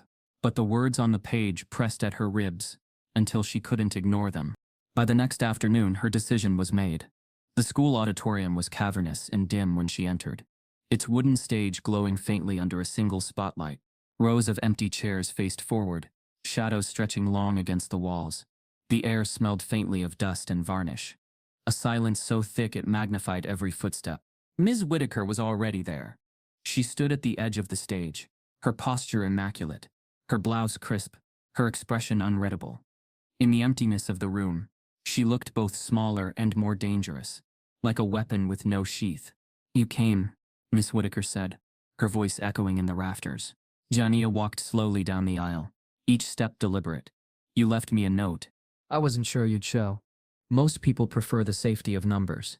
Protests, petitions, mobs with signs, but safety rarely reveals truth, does it? Jania stopped halfway up the aisle, close enough to hear, far enough to flee if she had to. "What truth are you talking about?" Whitaker's smile was thin. "The truth that this isn't about right or wrong, it's about perception, optics. You've become a symbol, Jania, a headline. And symbols are dangerous because they erase the people behind them. You erased me long before the headlines," Jania said softly. The words hung in the air. For a moment, Whitaker said nothing. Then she sat on the edge of the stage, legs crossed, as though settling into a confession. "You want honesty? Fine, I'll give it to you." Her eyes flickered, sharp but wary. "I resent what's happened to this school. I resent how everything changed after the board pushed for diversity initiatives. We used to be about academics, rigor, excellence. Now it's about feelings, political correctness, making sure no one feels left out, even when they don't meet the standard." Her voice grew harder, sharper, like chalk on a board. When more black students started enrolling in honors, everything shifted. Suddenly, I had to watch every word, defend every grade, justify every expectation. And when I pushed back, when I demanded the same discipline I always had, I was told I was biased, racist. She spat the word like venom. Jania's chest tightened, but she kept her face still. Her silence was deliberate now. A mirror held up. Whitaker leaned forward. "Do you know what that feels like? To spend decades building a reputation, only to have it questioned because someone didn't like how they felt when I corrected them." Jania didn't flinch. "Do you know what it feels like to be told you don't belong in a room you earned your way into? To have your intelligence questioned because of your skin before you even open your mouth?" The teacher's eyes narrowed, but Jania's calm unnerved her. "You're young," Whitaker said, almost pleading now. "You don't understand the pressure. Every word dissected, every action politicized. I became the villain because I refused to play along with the charade. And yes, I was harder on you. Because the world will be harder on you. I thought I was preparing you. That's what good teachers do. That's not preparation, Ginnia said quietly. That's punishment. Silence pooled between them again. Whitaker stood, pacing slowly across the stage. You have power now, Ginnia, more than you realize. The videos, the letters, the noise, everyone's watching. You could destroy me if you want to. Or you could save me. Ginnia's heartbeat quickened, but her face stayed calm. Why would I save you? Because I've seen what happens when black girls like you get turned into causes. Whitaker's voice was low, almost conspiratorial. The world eats you alive. Today you're a hero. Tomorrow you're a footnote. If you forgive me, if you tell them this was a misunderstanding, you can walk away intact, untouched. But if you keep pushing, they'll make you pay. Ginnia's breath caught. The words felt less like a warning than a curse. Why me? She whispered. Because you're not just anyone, Whitaker said. You're the principal's daughter, which means every move you make will be doubled, every mistake magnified. You think they'll protect you? They won't. They'll use you until the headlines fade, then leave you to pick up the pieces. Ginnia stared at her. For the first time, she saw not a teacher but a woman clawing to hold onto power slipping through her fingers. Whitaker stepped closer to the edge of the stage, her eyes fixed on Ginnia's. So here it is. You could end me. Or you could forgive me. Decide which story you want to live in. The auditorium doors creaked open behind Ginnia. She turned to see her father standing in the doorway, his expression unreadable. He had heard everything. The room looked the same. The same rows of desks. The same corkboard filled with history posters curling at the edges. The same clock ticking too loud above the whiteboard. But everything else had changed. Ginnia stood at the front of room 312, the very place where months ago she'd been silenced, humiliated, and sent away. Now instead of slouching in the second row, she held a marker in her hand, her name written neatly at the top of the board. Student Forum Equity in the Classroom. The room was full. Students sat not just in chairs but on the floor, backs against the walls, notebooks open. Teachers were invited, but told to sit in the back and listen. At the last minute, Langston slipped in, choosing the far corner, half hidden but unmistakable. His tie was crooked, his eyes bright with unshed tears. He said nothing. He didn't need to. Thank you for coming, Ginnia began, her voice steady but warmer than it had ever been in this space. We're here to talk about what school feels like. Not just on paper, not just in grades, but in moments, because sometimes it's the small comments, the little silences, that tell us the loudest who belongs and who doesn't. Her words rippled through the crowd. Heads nodded. Pens scratched. A freshman raised his hand. What if you feel like you can't say anything? Like even if you tried, nobody would believe you. Ginnia held his gaze. That's how I felt. I thought staying quiet would keep me safe. But silence only made me smaller. What I learned is sometimes you speak up not because you think everyone will listen, but because the truth deserves to exist outside of you. A girl near the back added, what if speaking up makes it worse? It might, Ginnia admitted. But not forever, because when one person speaks, it makes space for another, and then another. That's how change starts. Not overnight, not all at once, but it starts. The discussion unfolded slowly, each student braver than the last. A boy confessed how teachers assumed he was lazy because English wasn't his first language. A girl described the sting of being told she was too emotional during debates. Another admitted she had laughed at Whitaker's jokes once, out of fear, and still felt guilty. The room held each story carefully, like fragile glass, passing them around without letting them break. Ginnia guided, but she didn't dominate. She asked questions, listened deeply, and when someone faltered, she steadied them with her silence until they could continue. The same silence that had once been weaponized against her was now her power, an anchor, not a shackle. In the back, Langston's throat ached. He saw his daughter as she had always been, but clearer now, not just quiet, not just disciplined, but luminous in her strength. He blinked rapidly, but the tears slipped out anyway, tracing down his cheeks. He didn't wipe them away. When the session ended, Ginnia wrote a single line on the board, then stepped aside so everyone could see. They tried to silence me, but I was never the problem. The words glowed brighter than the fluorescent lights above. She capped the marker and turned to face the room one last time. Her eyes swept across the crowd. Friends, strangers, teachers, her father, and landed briefly on the empty desk where she used to sit. For a heartbeat she felt the echo of that day, the sting of Whitaker's voice, the laughter of classmates, the silence that swallowed her. But the echo was softer now, distant, like thunder after the storm has passed. Jania inhaled, steady and full. "I've told you my story," she said. "Now I want to leave you with a question. Because it isn't just about me. It's about all of us. Every time we're faced with the choice to speak or stay quiet." Her eyes held the room, fierce and unwavering. Would you have stayed quiet or spoken up? The camera zooms slowly out, leaving Jania standing in front of the board, marker still in her hand, her father watching with tears in his eyes. The screen fades to black, the question lingering like a challenge. What would you have done? They told Jania her voice didn't belong, but today it echoes louder than ever. If her story touched you, don't stay silent. Type yes if you believe truth matters more than silence, and subscribe if this broke your heart. The room looked the same. The same rows of desks, the same corkboard filled with history posters curling at the edges, the same clock ticking too loud above the whiteboard. But everything else had changed. Jania stood at the front of room 312, the very place where months ago she'd been silenced, humiliated and sent away. Now, instead of slouching in the second row, she held a marker in her hand, her name written neatly at the top of the board, Student Forum Equity in the Classroom. The room was full. Students sat not just in chairs but on the floor, backs against the walls, notebooks open. Teachers were invited but told to sit in the back and listen.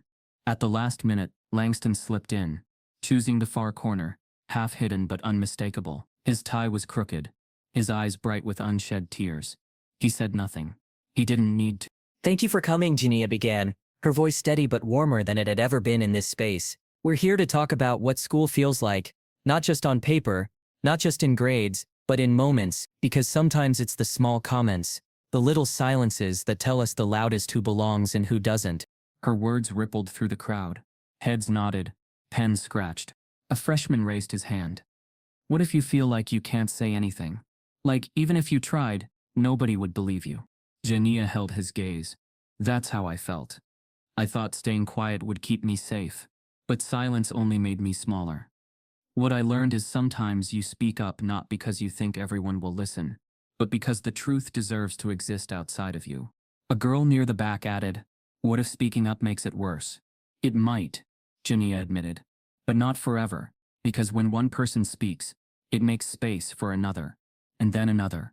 That's how change starts. Not overnight, not all at once, but it's..." The discussion unfolded slowly, each student braver than the last. A boy confessed how teachers assumed he was lazy because English wasn't his first language. A girl described the sting of being told she was too emotional during debates. Another admitted she had laughed at Whitaker's jokes once, out of fear, and still felt guilty. The room held each story carefully, like fragile glass, passing them around without letting them break. Jania guided, but she didn't dominate. She asked questions, listened deeply, and when someone faltered, she steadied them with her silence, until they could continue. The same silence that had once been weaponized against her was now her power, an anchor, not a shackle. In the back, Langston's throat ached. He saw his daughter as she had always been, but clearer now, not just quiet, not just disciplined, but luminous in her strength. He blinked rapidly, but the tears slipped out anyway, tracing down his cheeks. He didn't wipe them away. When the session ended, Jania wrote a single line on the board, then stepped aside so everyone could see. "They tried to silence me, but I was never the problem."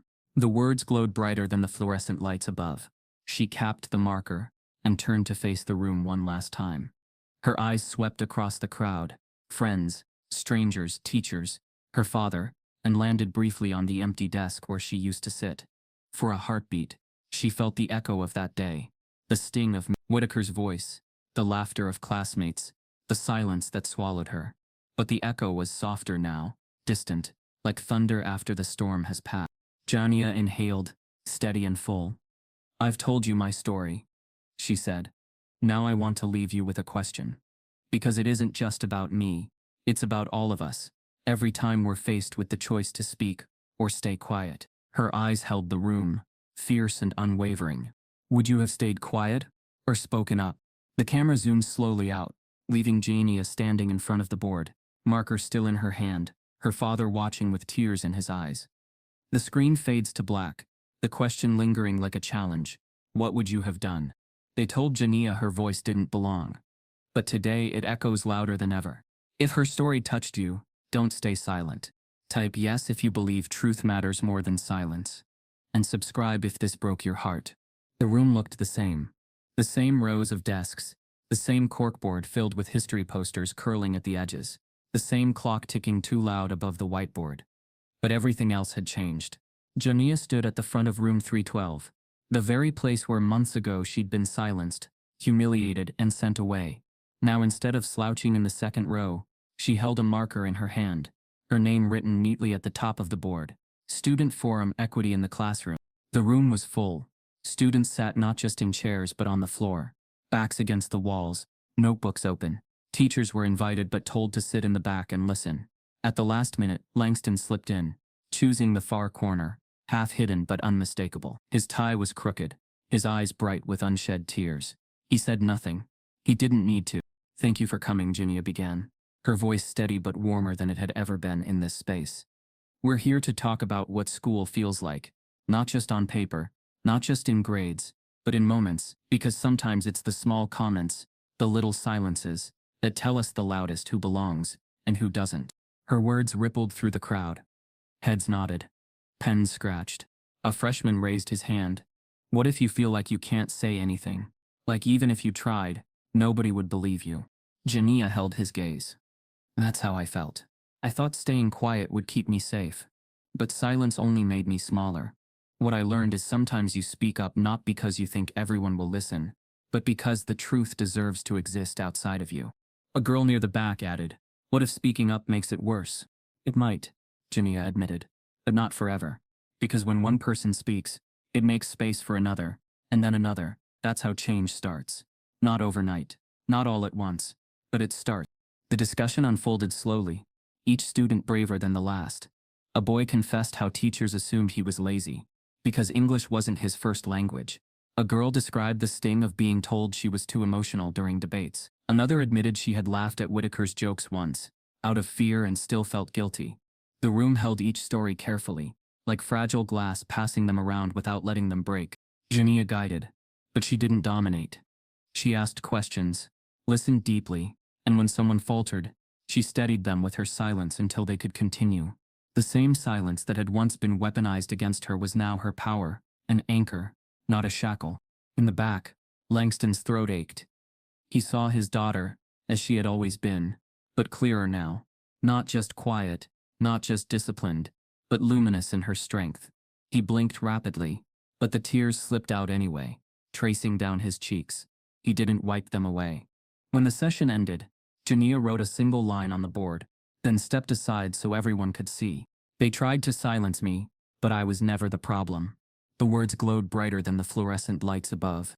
She capped the marker and turned to face the room. One last time. Her eyes swept across the crowd. Friends, strangers, teachers. Her father, and landed briefly on the empty desk where she used to sit. For a heartbeat, she felt the echo of that day. The sting of Whitaker's voice, the laughter of classmates, the silence that swallowed her. But the echo was softer now.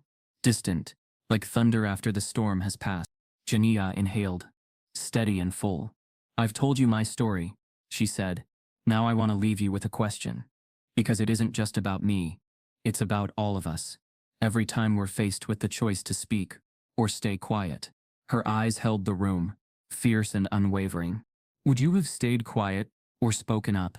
The camera zoomed slowly out, leaving Jania standing in front of the board, marker still in her hand, her father watching with tears in his eyes. The screen fades to black, the question lingering like a challenge. What would you have done? They told Jania her voice didn't belong, but today, it echoes louder than ever. If her story touched you, don't stay silent. Type yes if you believe truth matters more than silence. And subscribe if this broke your heart. The boardroom looked too small for the size of what it had to hold. Folding chairs spilled into the hallway. Cameras blinked red at the back of the room, and a line of parents pressed against the glass like they were trying to see a storm rolling in. Jania sat between her father and attorney Simone Keller, hands folded in her lap, spine set like a ruler. Across the aisle, Miss Whitaker faced forward, jaw clenched, her lawyer whispering into her ear. The agenda on the projector was a single phrase in heavy font: personnel termination hearing, Lorraine Whitaker. The board chair, a woman with a steady voice and a cautious smile, read the rules of order like a prayer against chaos. We will hear statements, review evidence, and vote. Please keep reactions minimal. The request fell flat against the electricity in the room. Simone spoke first, her tone clean and surgical. We present a pattern, not a moment, a record of targeted grading, public humiliation, and racially coded language spanning years. She played the clips without commentary. The muttered "you people always play the victim," the dry aggressive, the side-eyed expressive but not advanced. Each clip landed like a gavel strike. She read Caleb Williams's letter, gave the board Aaliyah Green's audio, and set a printout on the dais, the district's own flagged file, pending further action since Ms. Whitaker's attorney rose with righteous precision. Selective, decontextualized. Defamatory. My client is a decorated educator. He held up plaques like talismans. What you're witnessing is a social media trial, fueled by the principal's conflict of interest. This is retaliation by proxy. Langston didn't flinch. Simone's eyebrow twitched, just once. Then let's add context, she said, and nodded toward the audience. A figure rose from the third row, unexpected, throat tight, courage borrowed. Mr. Conrad.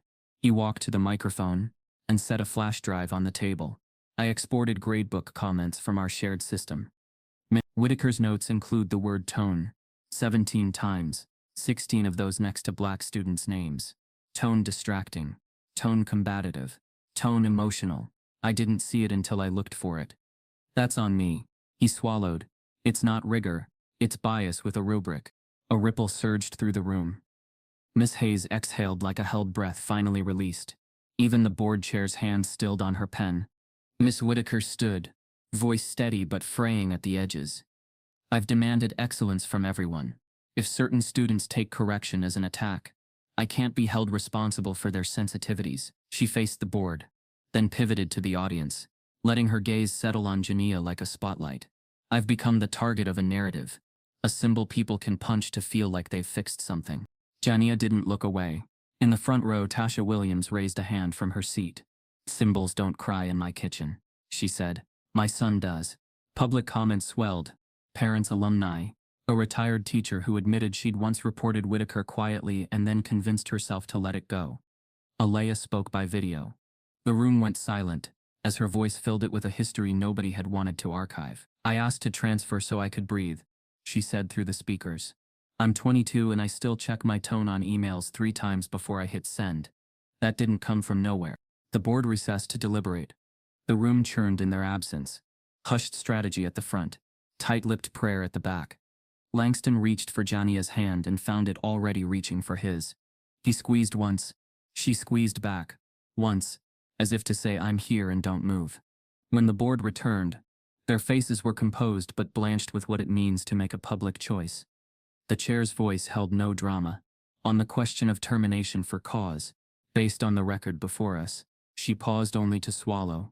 The board votes 4-1 in favor. Miss Whitaker is removed from her position, effective immediately. No cheers were allowed, but relief leaked out anyway. Quiet sobs. A hand to a mouth, a shoulder unclenching. Ms. Whitaker didn't move. For a second she looked like she'd forgotten how, then she turned, eyes sweeping the room until they landed on Langston and his daughter. She lifted her chin as if choosing dignity by force of will, collected her bag with small, precise movements, and left without looking back. The unexpected twist came with the next agenda item. Leadership confidence motion. The chair cleared her throat. There has been public concern about Principal Carter's role. We invite him to address the board. Langston rose, the room narrowing to a runway between his chair and the microphone. He smoothed his tie, and for once in months, he didn't feel like he was putting on armor. He spoke without paper. I am Jania's father, he began, letting the truth take up space. And your principal. I failed to speak fast enough. I tried to protect the institution until I realized my silence was hurting the child it was built to serve. If this community needs a step from me to heal, I will offer it. He swallowed. I am prepared to resign. The words rippled like a shockwave. The first response didn't come from a board member, but from the audience. Tasha stood. No, She wasn't asking. You did what others wouldn't. You put facts on the table and protected our kids even when it put a target on you. A white father, the plaid shirt skeptic from the PTA, rose beside her, face flushed with embarrassment and something like resolve. I was wrong, he said into the hum. I watched the full videos. That wasn't tough love. We need you here. One by one, people stood. Ms. Hayes, Mr. Conrad. Students from the back rows. Even a grandmother who'd come to pick up her 6th grader and stayed when the line wouldn't move. The board chair conferred in whispers, then leaned toward her mic. Given the community's expression of support, the board declines to accept your resignation. We ask you to lead our remediation process. Langston's shoulders sagged. Jania realized only then how high he'd been holding them. He sat down and covered his eyes for a second, not to hide tears, though there were tears, but to compose gratitude into something he could wear back out into the hall. In the glow of that fragile win, the room reset. The chair called the next item, student voice, and looked to the second row. Ms. Carter, she said gently, would you be willing to serve on a newly reconstituted student equity board? Not for show. With budget, vote, and access. Jamia felt her father turn toward her without moving. Simone's hand found the small of her back. She stood, palms damp, mouth dry. I'll serve, she said, on 2 conditions. The room inhaled. First, Miss Hayes as faculty advisor. Second, we publish our minutes and our data. Transparency, or it doesn't matter. A beat. Then the chair nodded. Agree. Word traveled faster than the gavel. By morning, applications flooded in. Quiet kids, loud kids, kids who'd been told they were too much, or not enough. Kids who wanted to be better allies, and kids who wanted to breathe. At lunch, Jania took the end seat in the library and wrote the name of a new student group in block letters on a sheet of butcher paper. Second row. She picked it because she'd always sat there close enough to learn, far enough to survive, and because it sounded like a place that didn't demand the front to be seen. The first meeting drew 13 girls of color and 3 allies. They didn't start with policies. They started with air. One by one, they said their names, and the smallest thing they'd swallowed that week, an articulate that tasted like a leash, a hair code comment, disguised as concern, and are you on scholarship, at a locker like a mosquito you couldn't swat in front of witnesses. Macy sat at the edge, pen moving fast, not to speak for anyone, but to record what the school had refused to write down. Here's the plan, Jania said, voice steadier than she felt. Peer mentoring. Writing clinics. A hotline that goes to a real person, not a form, and classroom walkthroughs, with students on the team, not to punish. She searched the room until she found Aaliyahs' face on the tablet. Simone had propped up for a Zoom cameo, but to catch people doing it right, to change culture before we're back in a boardroom. They set up sign-ups, paired 8th graders with 6th graders, built a shared folder with templates for reporting harm and asking for help. They assigned shifts at lunch so nobody sat alone. Macy proposed comment control, a rotating crew to monitor and mass report harassment that flared online after each new rumor. A 7th grader named Nyla suggested a language library, a quick guide for teachers on words that cut even when they sound polite. The healing wasn't cinematic. It was granular. Ms. Hayes helped set boundaries the school had never named. Langston used his new mandate like a flashlight, not a hammer paying for outside training, publishing disciplinary data by race and gender, meeting with students without a script. He apologized in writing and in person for not acting sooner. Not a politician's apology, an actual one. But the scars remained. A boy bumped into Jania in the hall and muttered, "Watch your tone," with a smirk. She ignored him, then wrote a poem about it that she read at the next second row meeting. Whitaker's name still appeared in comment sections, like a ghost story told by people who didn't believe in ghosts. At night, Jania sometimes woke with the word aggressive, lodged in her throat like a splinter she couldn't cough up. Healing did not erase. It made room. On a gray Monday 2 weeks later, a cluster of students gathered at the front entrance, whispering as a compact sedan pulled into the visitor spot. A woman in her 30s stepped out, carrying a canvas tote full of books, her hair pinned back, her suit practical and kind. She chatted briefly with the receptionist, then walked the hallway as if measuring it for light. Jania was stapling a flyer for second row's tutoring hours to the bulletin board when the woman stopped beside her. "Miss Carter?" the woman asked. Jania turned, wary out of habit. Yes, I'm Ms. Rivera, she said, offering a hand. The interim history teacher. I watched your video before I applied. Her smile held no pity, only recognition. I wanted to start by asking permission for something. Jania blinked. Permission? To earn your trust, Ms. Rivera said. Not expected. She glanced at the flyer. And to ask if second row will tell me how I'm doing when the door closes and the bell rings. Jania's shoulders lowered a fraction. This was new, and it was also terrifying. Ms. Rivera looked down the hall, then back. Do you trust the system now? The question landed between them like a test nobody could cram for. Jania opened her mouth to answer, and saw over Ms. Rivera's shoulder a district courier striding toward the office, with a sealed envelope, stamped Board of Education, Confidential, and her father's name on the front. The air in the auditorium felt like glass, fragile and sharp, as Langston's silhouette filled the doorway. Miss Whitaker froze mid-sentence, her face drained of certainty. Jania's chest rose and fell in steady rhythm. But inside her heart thundered. For the first time she wasn't afraid of the silence. Langston's voice was low but firm. Jania, come with me. She followed him out of the auditorium, her footsteps echoing against the polished floors. Neither spoke as they walked the dim corridor. His expression revealed nothing, but she sensed he had heard enough to know there was no excuse, no defense. When they reached his office, he closed the door and sat heavily behind the desk. Do you believe her? Jania asked quietly, her voice trembling but defiant. Langston leaned forward, elbows on the desk, his eyes locked on hers. I believe you. The words released something inside her, but they also lit a fire, because belief wasn't enough. Belief without action was just another version of silence. That night, Jania sat at her desk at home, her phone propped against a stack of textbooks. She had seen how the district twisted statements, how news outlets cherry-picked clips. If she wanted to be understood, she had to speak for herself, unedited, unfiltered. She pressed record. My name is Jania Carter. I'm 14 years old, and I go to Glenridge Middle School. You've probably seen the videos of my teacher. What you haven't seen is the whole story. Her voice was calm, deliberate. She didn't cry. She didn't plead. She spoke as though she were reciting facts for a history presentation. Precise, undeniable. She described the daily microaggressions, the grating discrepancies, the quiet humiliations stacked one on another. She explained how students before her, like Aaliyah Green, had been ignored when they tried to speak up. She held up Caleb's letter, reading the words aloud. This isn't about me trying to ruin someone's career, she said.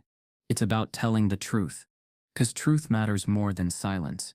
I won't forgive something that was never acknowledged. I won't pretend this didn't happen just because it makes people uncomfortable. If adults won't protect us, then I guess it's up to us to protect each other. She ended the video without flourish, simply clicking off the camera. The plainness of it, the refusal to dramatize, the steadiness of her tone gave it power. Within an hour it spread. Macy shared it first, then Aaliyah reposted it with her own message of solidarity. From there it leapt across platforms, multiplying faster than the hate ever had. By morning, Jania's face appeared on timelines nationwide. The responses poured in. Celebrities tweeted support, a famous actress wrote, "Protect black girls in classrooms. Believe them the first time." A best-selling author quoted Jania's line, "Truth matters more than silence," with the caption, "This 14-year-old speaks more wisdom than most leaders." Activists stitched her video into their own TikToks, connecting her story to a long legacy of systemic racism in schools. Teachers across the country sent emails to Glenridge, some anonymous, some signed, sharing their own stories of colleagues like Whitaker, protected by tenure, shielded by vagueness. A national civil rights organization released a statement, "We stand with Jania Carter and demand accountability from Glenridge School District." But the most unexpected call came the next day. "Jania?" The voice on the phone was warm but steady. "My name is Attorney Simone Keller. I've been following your story. I specialize in civil rights litigation. If you're willing, I'd like to represent you and your family." Langston nearly dropped the receiver when Jania handed him the phone. His mind spun with implications, lawsuits, headlines, risks, but beneath the panic was something else, relief. Someone outside the system was finally willing to fight with them. "Why me?" Jania asked Simone. "Because your voice is brave, and bravery deserves protection," Simone answered. "But also because you shouldn't carry this weight alone. They'll come after you harder now. You need someone in your corner who can take the hits. For the first time in weeks, Jania felt the crushing loneliness ease, just slightly. By the weekend, the district could no longer contain the story. Reporters camped outside Langston's home, microphones thrust forward whenever he stepped onto the porch. Neighbors watched from their windows, some offering thumbs up, others shaking their heads. Inside, Jania tried to focus on homework, but every buzz of her phone pulled her back into the whirlwind she'd unleashed. On Sunday evening, the email arrived. The subject line made her stomach twist. Emergency school board meeting. Agenda attached. She opened the document. Personnel termination hearing. Lorraine Whitaker. Her breath caught. The words looked unreal, too heavy to fit on a screen. She carried her laptop to her father, holding it out with trembling hands. Langston read it twice, jaw tightening. They've moved faster than I thought. Because of the video? She asked. Because of the truth, he said, finally allowing a flicker of pride to cross his face. The meeting was scheduled for Tuesday evening. As Jania closed her laptop, her phone buzzed again, this time with a new message from an unknown number. Careful, Jania. The board doesn't always vote for justice. Sometimes they vote for themselves.